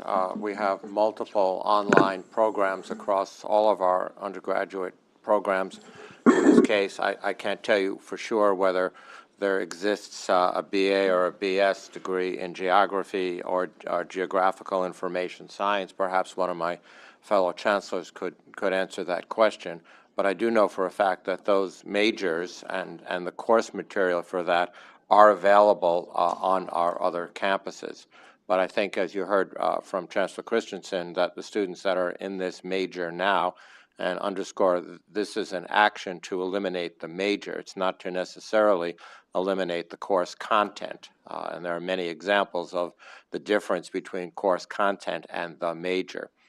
But in this particular instance, it has been the policy for a very long time, and as certainly is serving as the provost of the university for the university and, of course, their board to make the decision on these policies and specifically on continuing the major, which is what the coordinating commission looks at, is the average number of graduates over a period of time and attempts at remediation to enhance the number of graduates over that period of time and whether or not that is successful. But I don't know, I'd ask and either of my fellow chancellors if they're aware of whether they have online programming specific to this. If they don't know for sure, I can certainly find out for you and get back to you as to what that content would be. Chancellor Lee. Thank you, Chair. First and foremost, I have to say it's never an easy decision to make program changes, including retiring majors that are, from a business viewpoint, is not sufficient to sustain. So I agree with our student regent Melina that there is a good faith effort being done on the campus. At UNO, we will stand by to work with our fellow chancellor as one Nebraska we will do whatever we can. And UNO has been strategically advancing our online offering. We'll stand by to help and help out whatever we can. But of course, we will work closely with UNK to figure out a way to take care of our students. And so right now, I cannot tell you off my head whether we have a program that was sufficient enough to help out the student, but we will stand by to do whatever we can. But I'll come back to, tell you more. Thank you. Regent Kenny, I don't know if I have anything really significant to add outside of what my colleagues have already offered. I think there's definitely a place for online instruction and education, and certainly we have a robust set of offerings in that regard.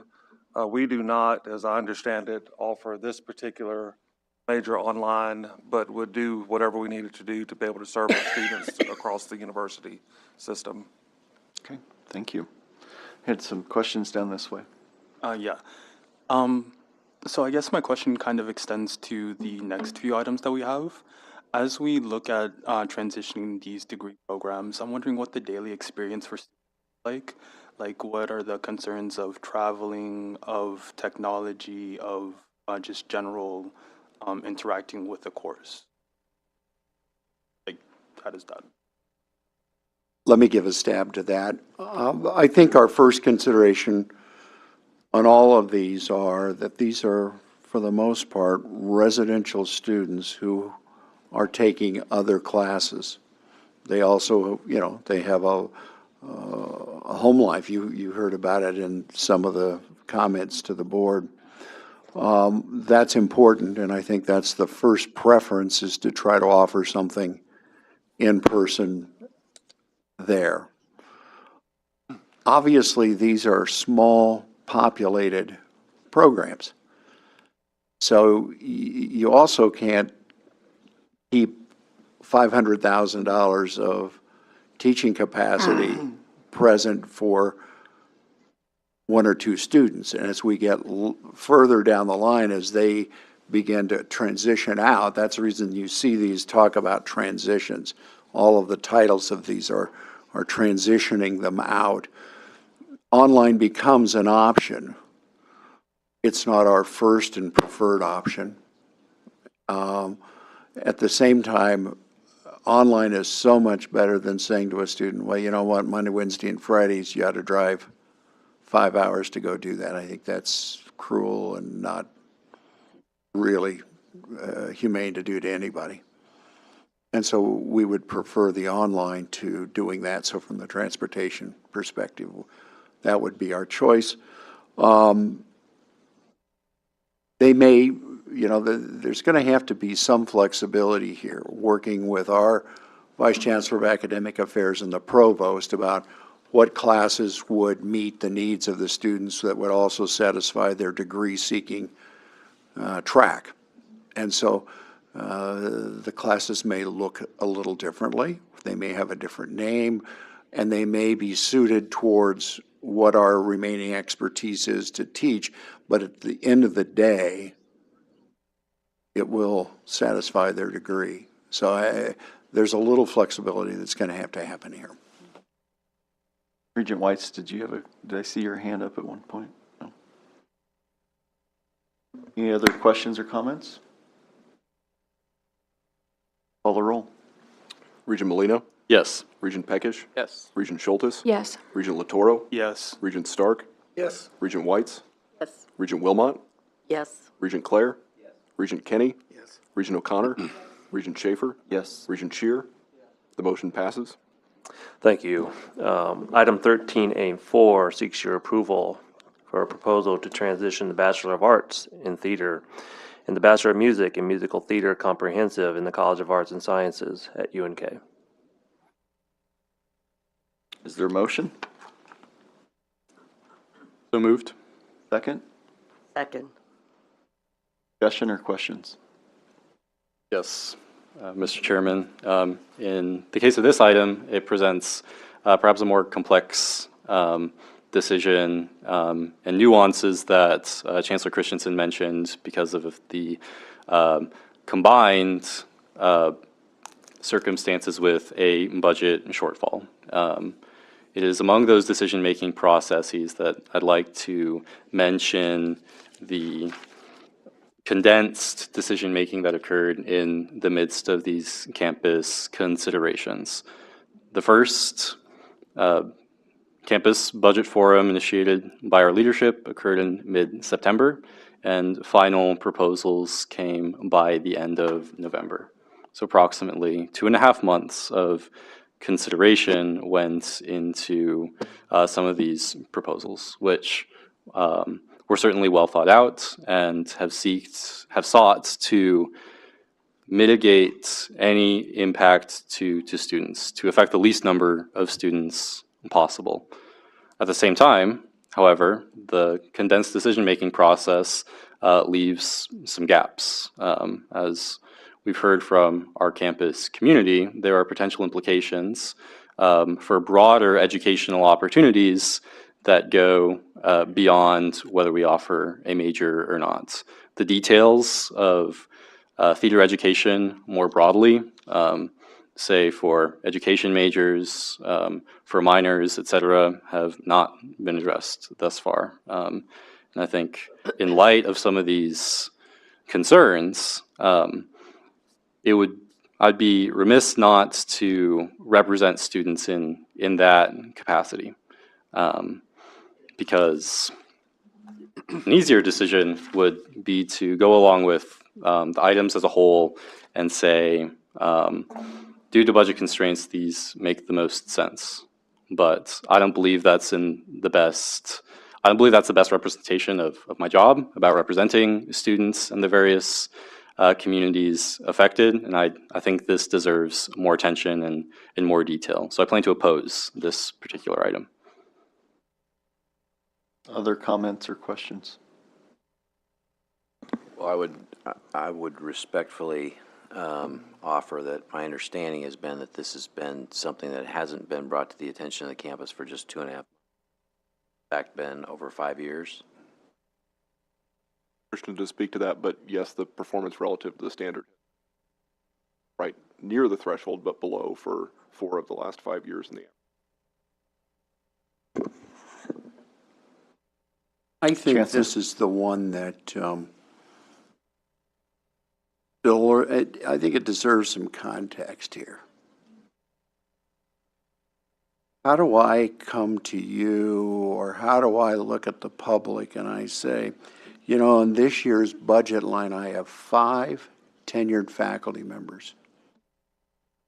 I have a budget in this department, I think somewhere between $546,000 and $565,000 annually. And I average 5.6 students with all of that money. I've got as many faculty members as I have graduates, degrees granted. If I don't do programs like this with viability, where do I go next? I will have to go to programs that have more students. One of the goals was to impact as few students as we could. Nobody likes doing this. You really want to go out to the taxpayers and say, you know, we've got the same number of faculty lines as we have average graduates, and the average is going down. There's been a year that it was up. I don't think I can do that. And so these are hard decisions. I think the world of Patsy back here. She is one of the biggest go-getters I know. She has had huge impact on the state. But at some point, as an administrator, what you ask me to do is make it work. I've got a $5 million target to reduce. If not here, where? And you'll say, Doug, go back and figure it out. Why don't you take 2 more years, 3 more years, and give it a chance? History tells me it's not going to change. Not in its current setting, not with the current makeup the way it is. Will theater come back? You know, my guess is someday it will. that this is true across the country. This is not unique to UNK. Across the country, programs like this are struggling. Students have other interests. Students no longer go to geography. Where do they go? Health sciences. That's where they see their career options. That's where we have to take our limited resources and make priorities and try to address who do we best serve? What is our best foot going forward? I'd love to do it all. I'd like to keep theater. In fact, I'd like to put more money into those productions. That's not reality. That's not what I'm facing. And I appreciate that these are hard decisions for you. They're hard decisions for my team as well. But at some point, we've got to do it. If not here, where? Any other comments? Yes, Regent Whites. These are horrible decisions to have to make, but it doesn't preclude ongoing conversations and breaking down of silos where we have separate campuses that offer content that relate to some of the programs that we're having to transition. And I would encourage that like-minded theater majors and people who love theater the way obviously the people that have spoken do, that there be opportunities for the theater departments in our other campuses to be working with the theater group that can no longer provide the kind of theater teaching that we've been offering at Kearney, that they continue their conversations and that in fact theater does come back, and it comes back in a more one Nebraska way than it is now, where it's individual campuses offering theater programs. And I understand as a state that we are very large, but I think if we begin to talk to one another about how can we with the communication technology that we have now, how can we begin to break down those silos of campus at UNO having theater and Lincoln having theater, but Kearney not having theater. I think it's going to be very difficult. I'm not saying this is an easy thing, and but I don't see it as a final ending of theater in Kearney. And I would be the first one to say, you know, let's look forward. Let's find new ways to do this and hope that we can bring it back in perhaps a different structure, a different way. But this isn't the end of theater in Kearney. It may feel like it. It's very painful, and I don't deny that it's very painful, but it's very painful for us as well.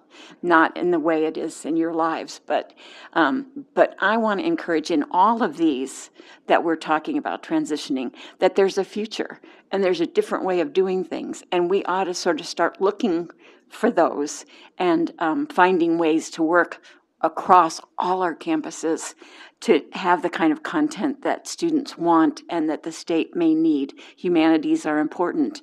We have a humanities council, and it's an incredible gift to us in terms of arts and culture. So I think we have to do what we have to do, because if we don't, the Commission of Higher Education is going to do it for us in a very unfortunate way. So trying to do this in a way that provides for the possibilities to come in the years ahead. Regent Weiss, I think you brought up a point that I want to press on just a moment, and that's important. The decision before you is on the elimination of an academic program. That doesn't mean there cannot be theater productions, but it means that there won't be an academic teaching portion of that. And maybe, I don't know this, I can't promise it, but there may be a way to keep productions, although not academic, not at the same level. I fully acknowledge that. But, you know, theater productions are part of a campus life and culture, as you heard. So maybe there's some ways. Okay. Any last comments, President? Yeah, back here. Okay, I have to think of how to start this. So I do appreciate Regent White's comments.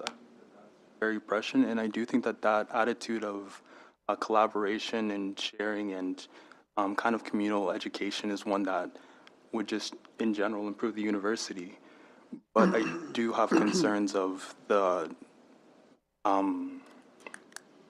strain we're already facing at UNO and UNL in their respective theater departments.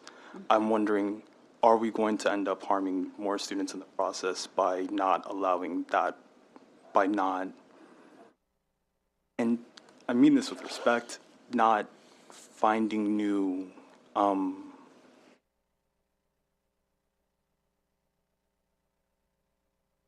new routes forward, for lack of a better term. I think that we would be putting those programs, we would be putting those programs at risk if we're not setting them up to accept these students in a way that still allows all campuses to flourish. Not sure that there's the infrastructure being built to accept these students. No, go ahead. You know, one of the things I think is important is that we have not explored the very nature of Regent White's question and of yours.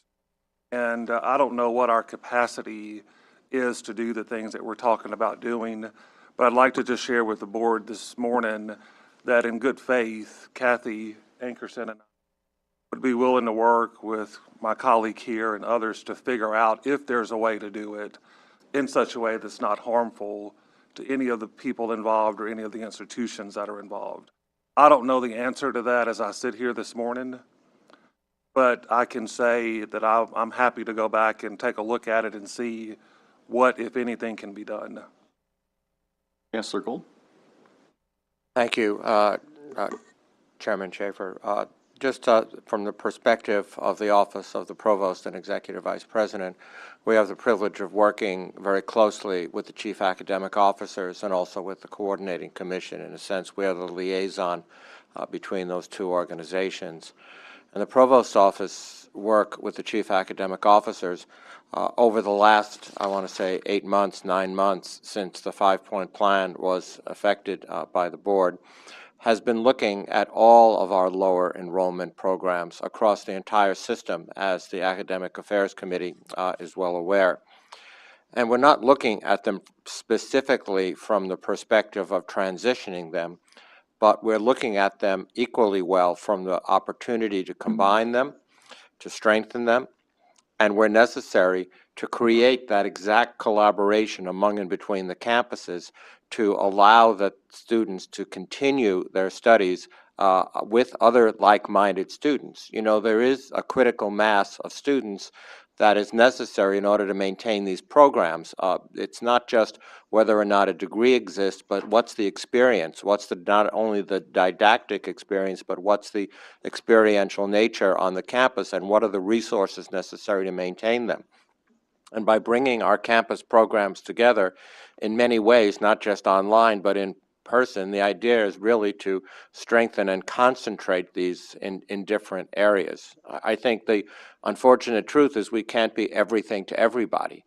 But in these critical areas, and believe me, you're looking at somebody who cares deeply about the arts and music and theater as well, we need to do everything we can to do exactly what my colleague to my right just described. And we are. I mean, the Provost's Office is actively looking at literally hundreds of programs across the system that we're going to do everything we can to not have to transition to elimination.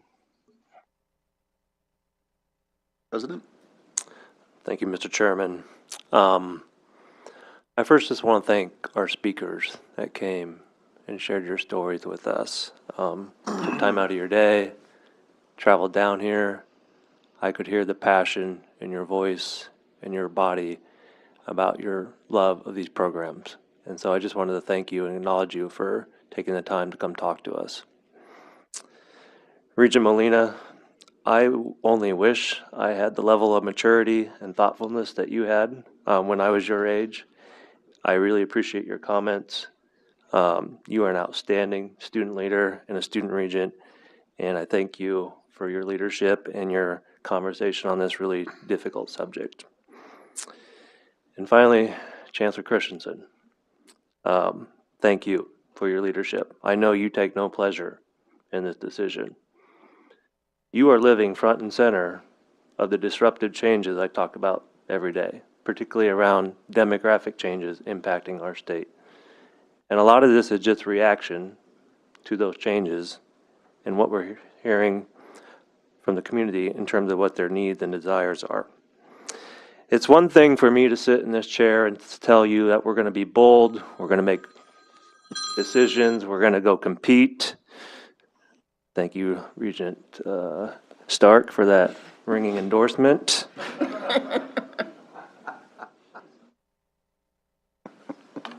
But I hope you know those words are not just talking points or a rally speech. They are real. Mm-hmm.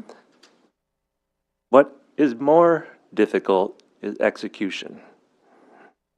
Execution is messy, it's emotional, it's uncomfortable. And that's what we're all living right here today. It's easy to say we're going to set priorities, we can't be all things to all people. But those are the type of choices we're going to have to make if we're going to go follow through on the bold vision that we've set for Nebraska. So Chancellor Christensen has my full and complete support on this recommendation, even though it gives me no pleasure, and I would ask the board to support it as well. Call the roll. Regent Peckish? Yes. Regent Schultes? Yes. Regent Latoro? I abstain. Regent Molina? No. Regent Whites? Yes. Regent Wilmot? Yes. Regent Clare? Regent Kenny? Yes. Regent O'Connor? Yes. Regent Schaefer? Yes. Regent Shear? Regent Stark? Yes. The motion passes.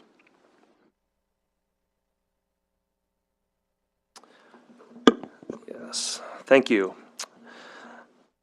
Item 13A5 seeks your approval for a proposal to transition the Bachelor of Science in Recreation, Outdoor, and Event Management Comprehensive and the Bachelor of Science in Recreation Management in the College of Arts and Sciences at UNK. Second. Okay. Discussion?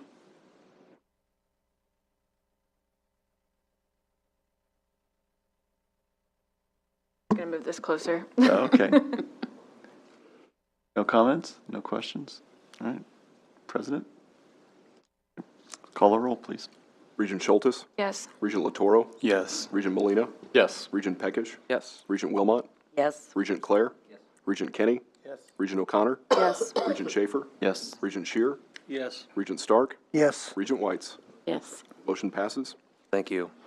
Item 13A6 seeks your approval for a proposal to create the undergraduate certificate of social entrepreneurship to be administered by the School of Global Integrative Studies in the College of Arts and Sciences at UNL. Is there a motion? Okay. Motion here by Regent Clare. Is there a second? Second. Okay. Let's go ahead and open it up for discussion. I had a question. You know, while we're sitting here having to close some, I guess, what kind of a demand are we? So it's my understanding that the program enrollment is projected to grow from 15 students in year 1 to 40 students in year 5. But I'll let Chancellor Bennett make any additional comments he would like to add. Thank you, Mr. President. Kathy Ankerson is prepared to respond to. Could you come up to the podium so that those can hear? Thank you.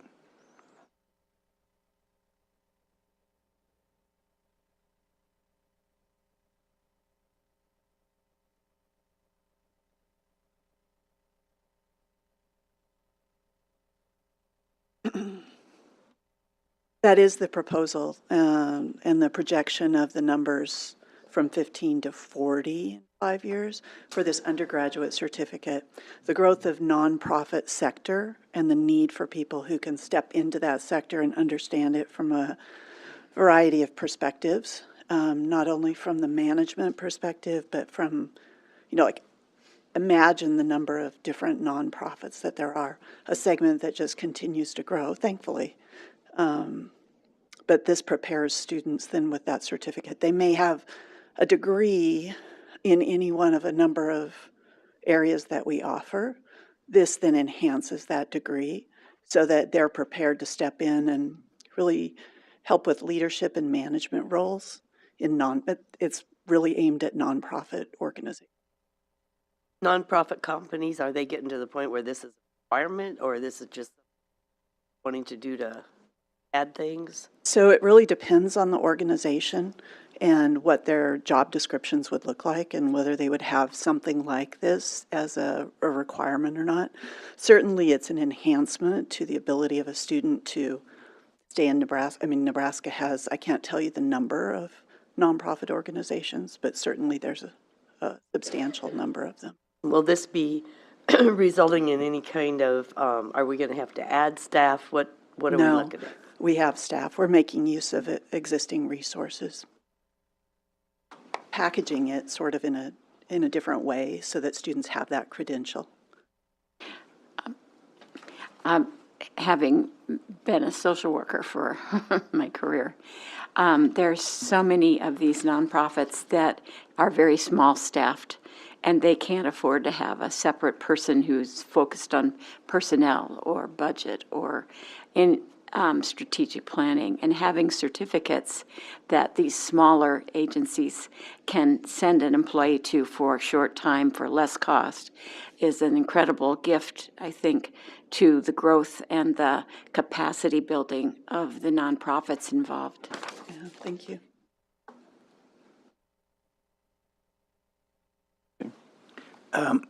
When we add a class like this, what are the opportunities to go online to go to Omaha and Kearney with the class?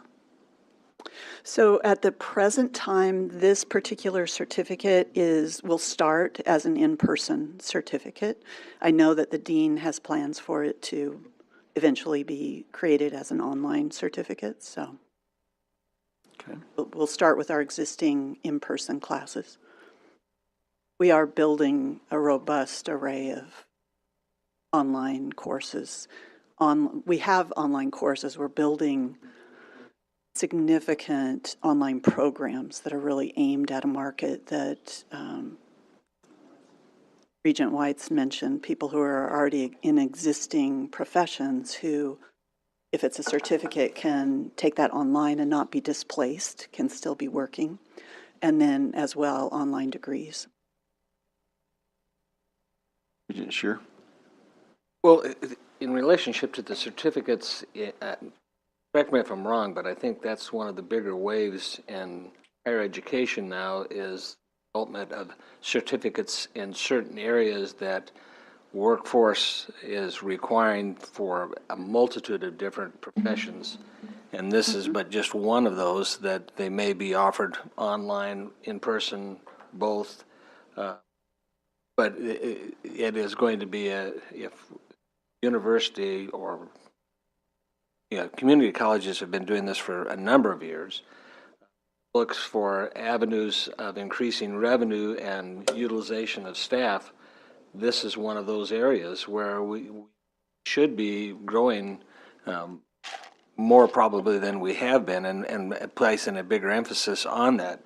Because not only is it a benefit for the university, but it's a benefit for players in the state of Nebraska, as well as the employees and entrepreneurs in the state of Nebraska that are looking for additional specific certification in either items or areas. And this is just one example, I think, of a multitude that you'll see coming forward as we get more of it in hand.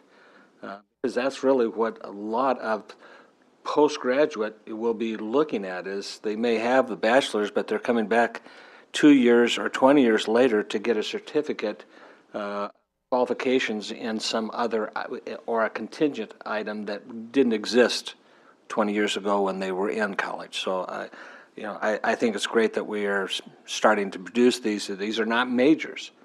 These are certificates, and I'm not to confuse the issue, but we're this is a newer process that's probably, I don't know, 8-10 years old, but it's gaining a lot of traction, and I'm glad to see that we're starting to work within the realm of those certificated programs, because not only are students looking for them, but certainly as a workforce development partner in the state of Nebraska, we have to start developing these, provide those services to both the businesses and employees for those in the state of Nebraska.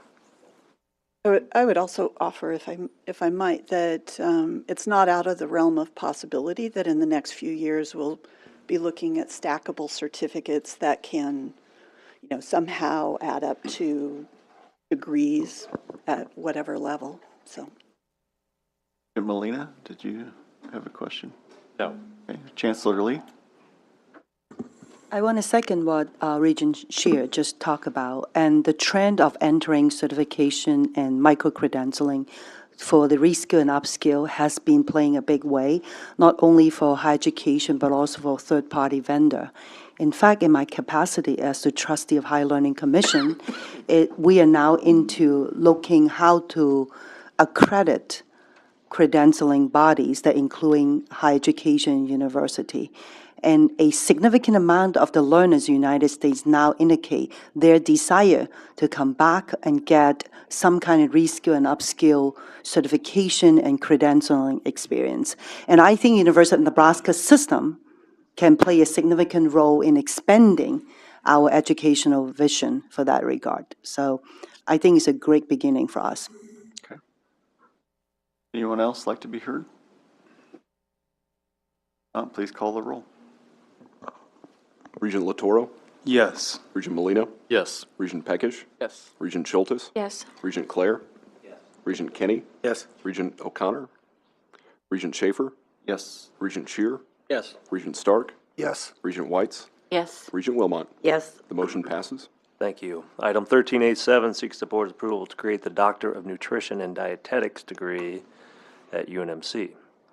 The proposed degree is designed to offer registered dietitians additional knowledge and competencies through an advanced practice course of study, including advanced clinical nutrition and nutrition science, leadership, advocacy, and scholarly activity. Program enrollment is projected to grow from 8 students in year 1 to 20 students in year 5. This item was reviewed by the Academic Affairs Committee, and I recommend it for approval. Is there a motion? Second. Okay. Discussion? I would just like to say that doctorate degrees in general are becoming more attractive to young professionals. We did something similar with PAs recently with the board, allowing UNMC to offer a doctorate for their program, and I think that's gone over really well. There's a lot of interest in this, so I fully support this degree. I think we'll have more people training at UNMC, and also when you compare the projected numbers to kind of our surrounding institutions, we're offering a pretty good price tuition-wise for this online doctorate program. So. Okay. Chancellor Gold? Well, I think Regent Schultes said it extremely well. When we add a program, and that's true across all of the campuses, it's always a question of what's the student demand, what's the workforce demand, can we deliver the program in an affordable way, and do we have the resources to deliver not just a good program, but a great program? And in this particular instance, all of those boxes were checked, and hence we bring it to you for your consideration. But the demand signal, as Regent Schultes said, for doctorally prepared individuals, healthcare professionals, in the allied health professions is unlimited, and it's an area of continued growth. And I do think you're going to be seeing more of these proposals brought to you. Okay, thank you. Anyone else like to be heard? I'd just like to second that. Everything's moving towards a multidisciplinary approach in medicine, and this is a way of doing it. And it may be an area of excellence at the Med Center down the road. Our GI programs are expanding rapidly, and the research in this area is expanding. And it's an area we could get more future money and NIH grant funding. So kudos to all of you in working in this area. Regent Whites? I'd just like to compliment whoever put together the support material for this. I feel better prepared on this than many things that we vote on. So kudos to whoever put this proposal together. Okay. Anyone else? Please call the roll. Regent Molina, Yes. Regent Peckish, Yes. Regent Schultes. Yes. Regent Latoro. Yes. Regent Kenny, Yes. Regent O'Connor, Regent Schaefer, Yes. Regent Shear, Yes. Regent Stark, Yes. Regent Whites, Yes. Regent Wilmot. Yes. Regent Clare. The motion passes. Thank you. Item 13A8 seeks the board's approval to create an undergraduate certificate in internal audit, fraud, and control at UNO. This proposed 12 credit hour certificate will use existing accounting courses and provide students the foundation needed for the certified internal auditor examination and certification. This item was reviewed by the Academic Affairs Committee, and I recommend it for approval. Second. Discussion. Chancellor Lee. I'd like to make a comment about this program. So we already talked about micro-credential certification to enter the reskill and upskill market as a university system.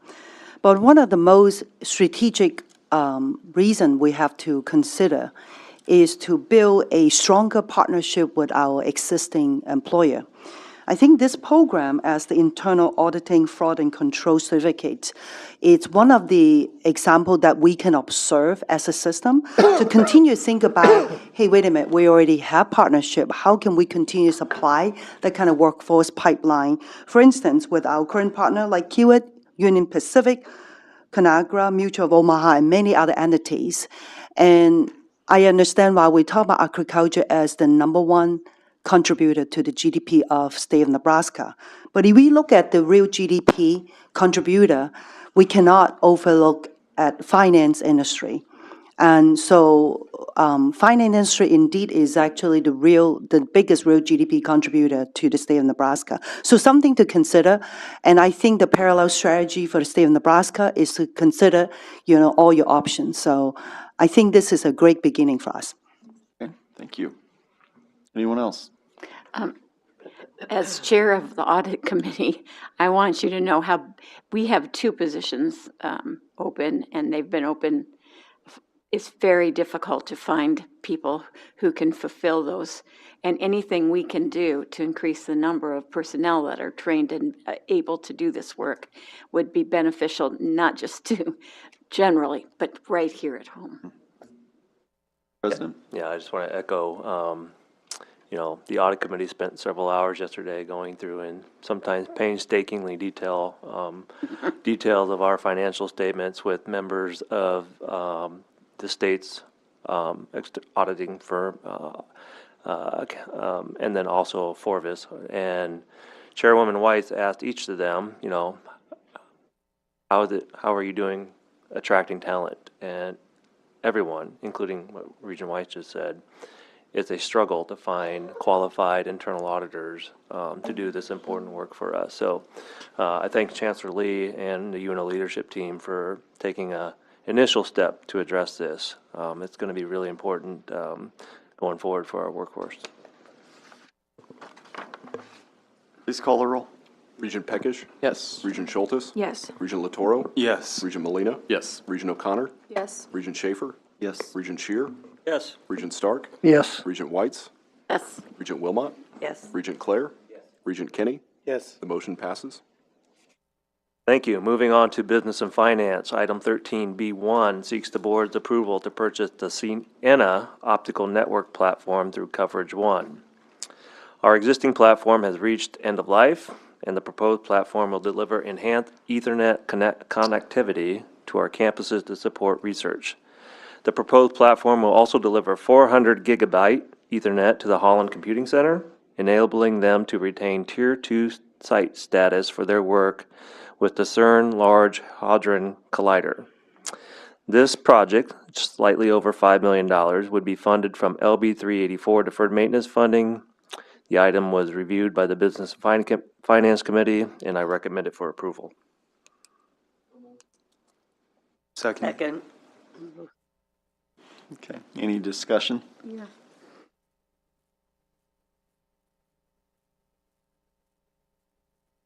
Could we? We'll invite you and Regent Kenny to provide an update at the next Board of Regents meeting on that.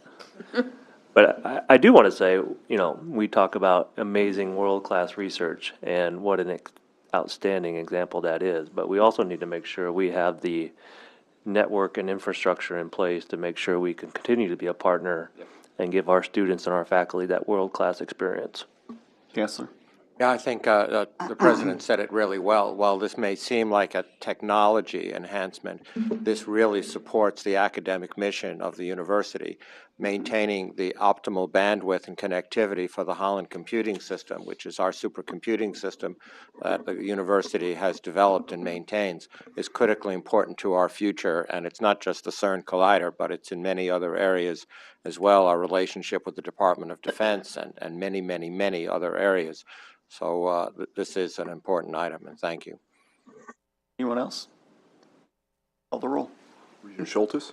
Yes. Regent Latoro? Yes. Regent Molina? Yes. Regent Peckish? Yes. Regent Schaefer? Yes. Regent Shear? Yes. Regent Stark? Yes. Regent Whites? Yes. Regent Wilmot? Yes. Regent Clare? Regent Kenny? Regent O'Connor? Yes. The motion passes. Thank you. Item 13B2 seeks the board's approval to reallocate budget authority for certain LB 384 deferred maintenance projects at UNL and UNK. We are approaching the third year of the LB 384 initiative, which has touched every almost facet on our campuses. We're approaching nearly $300 million of renovations of HVAC systems, windows, broken concrete, roofs, you name it. And I'm proud to announce that over 90% of those dollars have stayed here with Nebraska companies, and we have garnered multiple internships for our students on these projects. But as we've gotten rolling along with COVID, with inflation, with supply chain, there were bumps, and we had to reroute some of the projects with additional investment and pull back on others where we could decrease it. I want to note it's important that there's no additional funding being requested or required. This is simply a reallocation of the existing budgets that you previously approved, but to make sure the projects have the necessary funding they need to be completed in the manner that we all want them to. This item was reviewed by the Business and Finance Committee, and I recommend it for approval. Make the motion. Discussion, Regent Shear. Well, I just wanted to take this opportunity. Senator Arch was here this morning, and we talked about partnerships with the legislature. And, we're now in the third year of this, and I just happened to be around when it was enacted. It's a big deal. Not a lot of universities have a relationship with their governing state bodies that would provide funds for catch up on maintenance basis that the university was not able to keep up with financially. And this is just another one of those examples that we've sort of now taken for granted, and we shouldn't, because although they don't have to vote on every one of those, they are providing the funds for these improvements that we're making to the university and the university exposure and ability to attract students and staff to be here. And I just wanted to draw the attention that it's not all talk. You've got a living example that you're voting on right now that the legislature has provided the funds for us to be able to do that. Without that, hard pressed, we would be having more difficult conversations this morning than what we've had. Kenny? I'd just like to point out that this board is very grateful for your foresight at the time to get the thing passed, because it was a deal that's clear out there. No one had even heard of something like that, and with our team and the legislature pulled it off. Thank you. Well, if we're throwing kudos out, I think more importantly than myself, it would be Senator Stinner from Scottsbluff. He made a large impact in getting this accomplished, and I think should be acknowledged for doing so, as well as the other 47 senators that were able to vote and pass the legislation. But I mean, there's not many around, and I think sometimes we take for granted how well we're financed by the state legislature as a whole and the things that they do to augment their support as well. I think just to be noted. Thank you. Regent Whites. I just think it's incredible how many buildings the university is responsible for and the age range on those buildings. And I don't have the numbers in front of me, but I was astonished. Does anybody on the board happen to know how many buildings we have? 900? Yeah. I think I can answer that. We have over 900 buildings with, you know, and then probably a appraised value of over $11 billion. Right. So it's incredibly important that we maintain and not defer repairs on those buildings. And if I may, I want to just thank Regent Shear for those words. And I couldn't have said it any better. Without the partnership of the legislature, Governor Ricketts at the time, this will have a generational impact on Nebraska, saving us over $1.5 billion over the next 40 years. It's truly a great example of what Team Nebraska, One Nebraska can do. Okay, anyone else? Call the roll. Regent Latoro? Yes. Regent Molina? Yes. Regent Peckish? Yes. Regent Schultes? Yes. Regent Shear? Yes. Regent Stark? Yes. Regent Whites? Yes. Regent Wilmot? Yes. Regent Clare? Yes. Regent Kenny? Yes. Regent O'Connor? Yes. Regent Schaefer? Yes. The motion passes. Thank you. Item 13B3 seeks the board's approval of 28 international recruiting contingent fee agreements at UNL. This item is very similar to the one approved by the board last February to support UNO's international recruitment efforts. UNL projects 145 new students over a 5-year period and $3.3 million in additional net revenue from this contract. UNO only pays the recruiting fee if students successfully complete their first year as a student. Regent Kenny has suggested, made a wonderful suggestion, that we should look for ways to enter agreements like this on a University One Nebraska basis. And the Chancellor and I are committed to having further discussions and looking into how we can do that going forward. This item was reviewed by the Business and Finance Committee, and I recommend it for approval. Do we have a motion? I'll make it. Okay, second. Second. Discussion. I think maybe you just answered a question that I was going to have, because I could remember Omaha did something like this, and I didn't understand then why we weren't combining this all as one effort. But I think that's what just, We're going to look into that. I was going to say, it makes sense to me anyway. Anyone else? Call the roll. Regent Molina? Yes. Regent Peckish? Yes. Regent Schultes? Yes. Regent Latoro? Yes. Regent Stark? Yes. Regent Whites? Regent Wilmot? Yes. Regent Clare? Regent Kenny? Yes. Regent O'Connor? Regent Schaefer? Yes. Regent Shear? Yes. The motion passes. Thank you. Item 13B4 seeks the board's approval to terminate our interlocal corporation agreement with the City of Lincoln for the operation of the Nebraska Utility Corporation, which we call Nucor.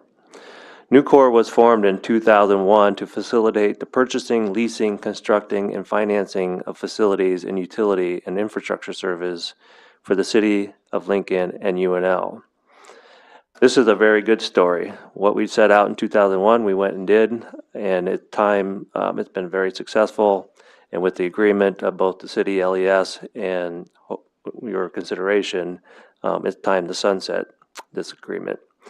Within the stated rights of the agreement, both parties have agreed to terminate the contract as the corporation is debt-free and all energy-related assets are now owned and managed by the University of Nebraska. This item was reviewed by the Business and Finance Committee, and I recommend it for approval. Second. Discussion.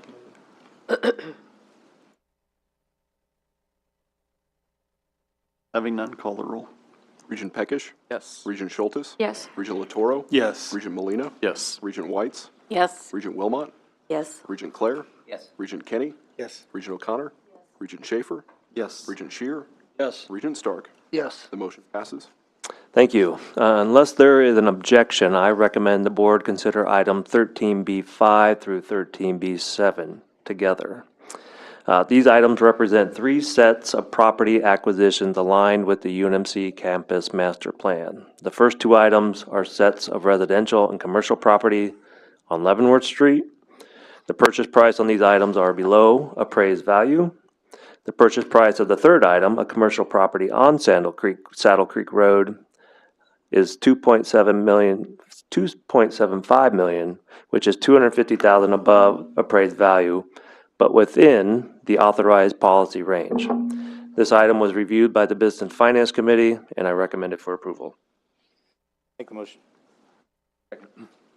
Discussion. I was curious as to what the plans are with the property. Counselor?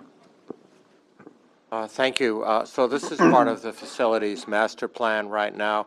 For instance, the Saddle Creek property is going to be used for continued economic development work. There is no specific plan right now for the Leavenworth properties, but we've been slowly but surely aligning them. There are other properties that we've recently acquired that are going to be actually used for student housing, resident housing, as the demand signal for that continues to rise. So there is no specific plan right now for the Leavenworth. Okay, Seems like you just keep buying property. Well, we're sort of squaring up the block, Regent Wilmot. You know, it's sort of like we own almost every other lot on Leavenworth. This is directly adjoining the parking structures, energy facilities, and other existing space. The master facility plan ultimately will call for several new research buildings in that area, and that is likely going to be the location. But it's not like we're going to be bringing a program statement to the Business and Finance Committee in the immediate future. But it is all part of the long-range master plan, and if you or the board members would ever like to review that, it would be a pleasure to share it with you. Yeah, I might add, I think we see this, and you will probably see more of it because we have landlocked facilities. Mm-hmm. And we have to be able to take advantage of properties that come up within those geographic areas, because if you don't take advantage of them now, when you absolutely need those, and I've been involved in governmental entities where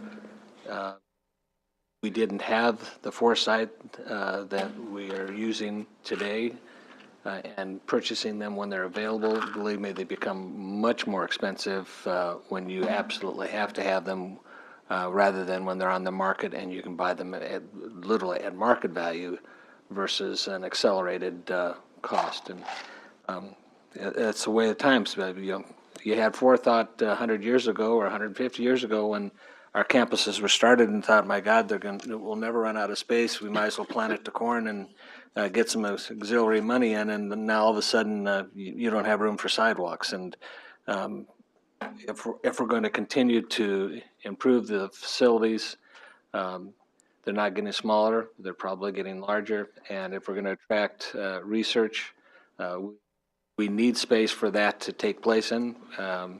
And that's an area that we're looking at for growth, both from revenue and expertise for those people that we bring in to do that research as well. So I don't think this is going to be uncommon. I think you're going to see periodically, because as they come available, it can't be penny wise and dollar foolish. And sometimes you take advantage of things that come upon though at the time. They're not when you think you might need them 2 days or 2. Chancellor? Yeah, to Regent Chair's point, in both of these instances, the owners came to us and said that they planned to sell their properties and essentially offered us a price below assessed market value, and that in the interest of consolidating the property and future growth, and certainly well within the borders of the facilities master plan, and that's why the decision was made. I agree with those comments, and as well as Regent Shears. And it's good vision. It fits within our strategic plan, and the best time to buy land, as you said, is when you can project ahead with the need for the future as opposed to an immediate need right now, because otherwise you're kind of sometimes caught over a barrel. So, anyone else? Call the roll, please. Regent Schultes? Yes. Regent Latoro? Yes. Regent Molina? Yes. Regent Peckish? Regent Will? Regent Claire? Regent Kenny? Yes. Regent O'Connor? Yes. Regent Schaefer? Yes. Regent Shear? Yes. Regent Stark? Yes. Regent Whites? Barb? Regent Whites? Yes. Motion passes. Thank you. Item 13B8 seeks the board's approval to permit alcohol sales at the 2027 NCAA Bowling Championship should Nebraska Athletics win its host bid. As you will recall, when the board amended Regents Policy 6.4.1, approval to sell alcohol at athletic events must be explicitly approved by the board. If approved, Sun Valley Lanes would be the host venue for the championships and hold the liquor permit. I recommend this item for approval. Move approval. Second. I have to make a statement. I still think that these should be more family events, and I just don't support the need. And I know everybody looks at the dollar amount, but I'm not sure it's really worth it when you want family there. That's my 2 cents. Thank you, I appreciate that. Our 2 Irish colleagues on the board have made a motion and seconded that, so. And therein lies the problem. The 2 Irish make the motion. Sorry, Kenny. Yes, Regent Shear. Well, I'm sympathetic to Regent Wilmot, but the fact of the matter is, we can be in the running to host something. This is part of the NCAA's request to have it available on site, assuming for a monetary purpose for them as well.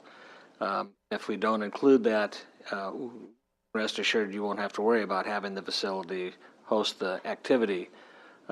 That's unfortunately maybe sort of the signs of the times, perhaps, but if we're going to try to proactive and have even a semblance of a chance to host that, you're going to have to provide at least the opportunity to offer that. And, you know, if we're looking at it, our women bowling team has been outstanding over the years. They've been national champions on several occasions, and it may be one of those minor sports, but, you know, we have national acclaim in that activity, and they're always, you know, it seems like if they don't win it, they're usually in the top 3 or 4 in the finals. And so it'd be nice to host that and have local participation and fans that will be able to go watch that activity here, watch hopefully our team win another national championship. So 2 cents. Regent Whites. Where is the facility where this will be held? So Sun Valley Lane is located in Lincoln, a little bit west of, in West Lincoln on O Street. Okay, so in terms of security and safety and those kinds of issues, it's not sitting on the campus. It's No. So this, to Regent Shear's point, you're starting probably, I'm a pretty competitive person, and I want to go even compete for NCAA hosting championships. And so this is just going to be a tool that is required if we're going to compete. And so this is completely off campus, but university would be the host institution, and the NCAA is requiring the ability to sell alcohol to provide a competitive bid. actually, I'm kind of happy it's not on campus. Well, thank you for the comments. I appreciate the comments, the concern. I kind of follow on the thoughts and comments that Regent Shear make, though, and I think this is an important part of the process, and I'll be in support of it. So with that, any other questions from anyone? Okay, please call the roll. Regent Latoro? Yes. Regent Molina? Yes. Regent Peckish? Yes. Regent Schultes? Yes. Regent Claire? Yes. Regent Kenny? Yes. Regent O'Connor? Yes. Regent Schaefer? Yes. Regent Shear? Yes. Regent Stark? Yes. Regent Whites? Yes. Regent Wilmot? No. The motion passes. Okay. Item 13C1 seeks the board's approval to amend our standing rules to add a 5th standing committee dedicated to health affairs subject area. In accordance with our bylaws and standing rules, this item was listed for information at our December 1, 2023 meeting and received a public hearing earlier today. Is there a motion to approve item 13C1? So moved. Second. Is there any discussion? I have a couple of comments. Please. First of all, this is a really big deal. We've had 4 standing committees for a long time. This is a big deal because it represents $3 billion of the medical center, and most of your Big Ten schools, if I'm correct, Dr. Gold, and we're fortunate to have Dr. Gold because he's very knowledgeable about other medical centers and these types of facilities in the Big Ten. Second comment I would make is I've been asked to help get this started, and I think I've spent 300-400 hours, 4 different tours. The Med Center has exploded. I think we've doubled our staff with Nebraska medicine in the last 4 years. I know some of you will be interested in serving on this committee. I'd be happy to sit down with you one-on-one and go over it. I spent 10 years there. I've read every document for the last 40 years. I'd be happy to go into depth, but I think it's going to be a really critical kind of committee that we need to be really good on, and people have to have a lot of passion for to serve on the future because it is exploding. We have a goal, which I'm constantly thinking of adding 60 more medical students. Am I correct, Dr. Gold? That is, we talk about this all the time. We don't have enough docs. We don't have enough others in allied health. But in order to do that, we've got to keep developing this medicine, and we got to have better communication. We've not been included, maybe knowledgeable enough because it's grown so fast, so quickly. So I think it's a way of communicating with this board, our involvement, and if anybody would like to sit down, I'd be happy to go over it with you because I think I know it fairly well by now, but it is very complex and it's difficult to understand. That's the only comments. Okay. Any other comments? Chancellor? Thank you. I just want to speak to strongly support this and hope that the board favorably considers it. Nebraska Medicine is the primary teaching site for not just our medical students, but nursing, pharmacy, many of our dental students, all of our allied health professions. It is the research laboratory for all of our clinical research programs in combination with children's and other sites. This committee will allow much more information exchange and continue to underscore this important relationship, particularly as it relates to the future growth of the Med Center, which this board has been actively working on for many years now. But you know it's strongly supported by the UNMC family. Thank you. Regent? I would also like to express my support and then also just kind of offer my 2 cents about, student regents are on every one of the committees, and other than the exec committee specifically stating that there should be a student regent. In our standing rules, we don't state that there are student regents on all of our committees, so I'm not saying we need to add that to the standing rules. I just want there to be kind of an understanding that there will be a student regent on this committee, and most likely it would make most sense for that to be the UNMC student regent. So just would like to mention that if there's discussion about that, but I would fully hope that there is a commitment that there is a student regent on this committee. We need that voice. So I would strongly recommend, thank you for saying that. We need that voice. We need to hear from the students to be a part of that process. We have 6,000 students at the Med Center campus, and so we would, if I'm involved, we would make sure that happens. Thank you. Just to echo that a little bit, I do think that the population that usually makes up the members of the Student Senate at UNMC are also usually working at UNMC. So a lot of the time, these are students who would be a lot more able to, how do I say, a lot better suited to serve the needs of the committee as they try to advance the needs of the university as a whole and medicine. So I think that having a student regent from UNMC sit on that board would be. It's my intent to appoint the student regent and your successor to the. Oh, yeah. Yes. I just absolutely support this, and I feel as though the complexities of that system require more attention and time by us to really do a good job of filling out the One Nebraska and understanding the fit and the incredible contributions that that particular arena makes to the university and to the state and to the country. Well, it's not just for UNMC. This is hopefully going to give us a little more ability to learn more with our partners at Nebraska Medicine and to get a better understanding and handle on what's going on, to work better together collectively as a group to promote healthcare here in Nebraska.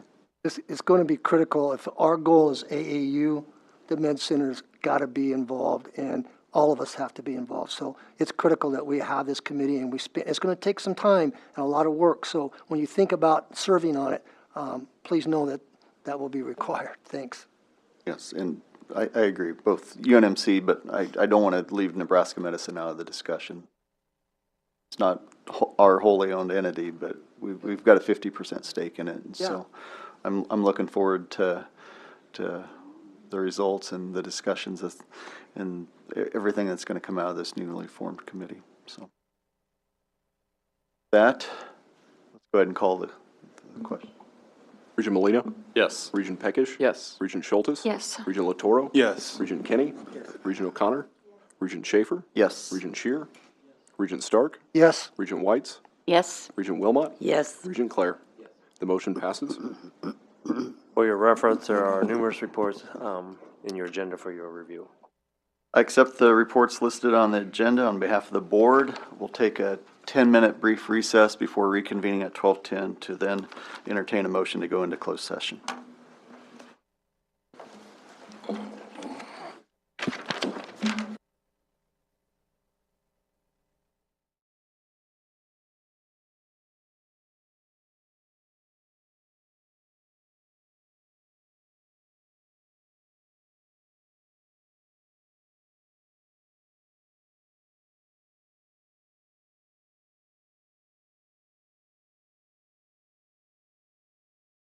By Section 84-1410 of the Revised Statutes of Nebraska for the protection of the public interest and to prevent needless injury to the reputation of persons who have not requested a public hearing for the purpose of holding the discussion limited to the following subjects: honorary degrees and awards, personnel matters involving members of university staff, updates on investigations and pending or threatened litigation, confidential personnel matters involving the search and selection of the president of the University of Nebraska. Do we have a second? Second. Call the roll. Regent Peckish? Yes. Regent Schultes? Yes. Regent Latoro? Yes. Regent Molina? Yes. Regent O'Connor? Yes. Regent Schaefer? Yes. Regent Shear? Yes. Regent Stark? Regent Whites? Yes. Regent Wilmot? Yes. Regent Clare? Regent Kenny? Yes. The motion passes. Let the minutes reflect this meeting that this closed session shall be strictly limited to discussion of any of the following subjects: honorary degrees and awards, personnel matters involving members of the university staff, updates on investigations in pending or threatened litigation, confidential personnel matters involving the search and selection of the president of the University of Nebraska. We are now in closed session. As you leave the room, please take all recording devices and personal belongings with you. Okay. Roll call, please. This is the motion on the honorary degrees. Regent Schultes? Yes. Regent Latoro? Yes. Regent Molina? Yes. Regent Peckish? Yes. Regent Schaefer? Yes. Regent Shear? Regent Stark? Yes. Regent Whites? What are we voting on? The honorary degrees and campus awards? Yes, you've got my yes. Regent Wilmot? Yes. Regent Clare? Yes. Regent Kenny? Yes. Regent O'Connor? Yes. The motion passes.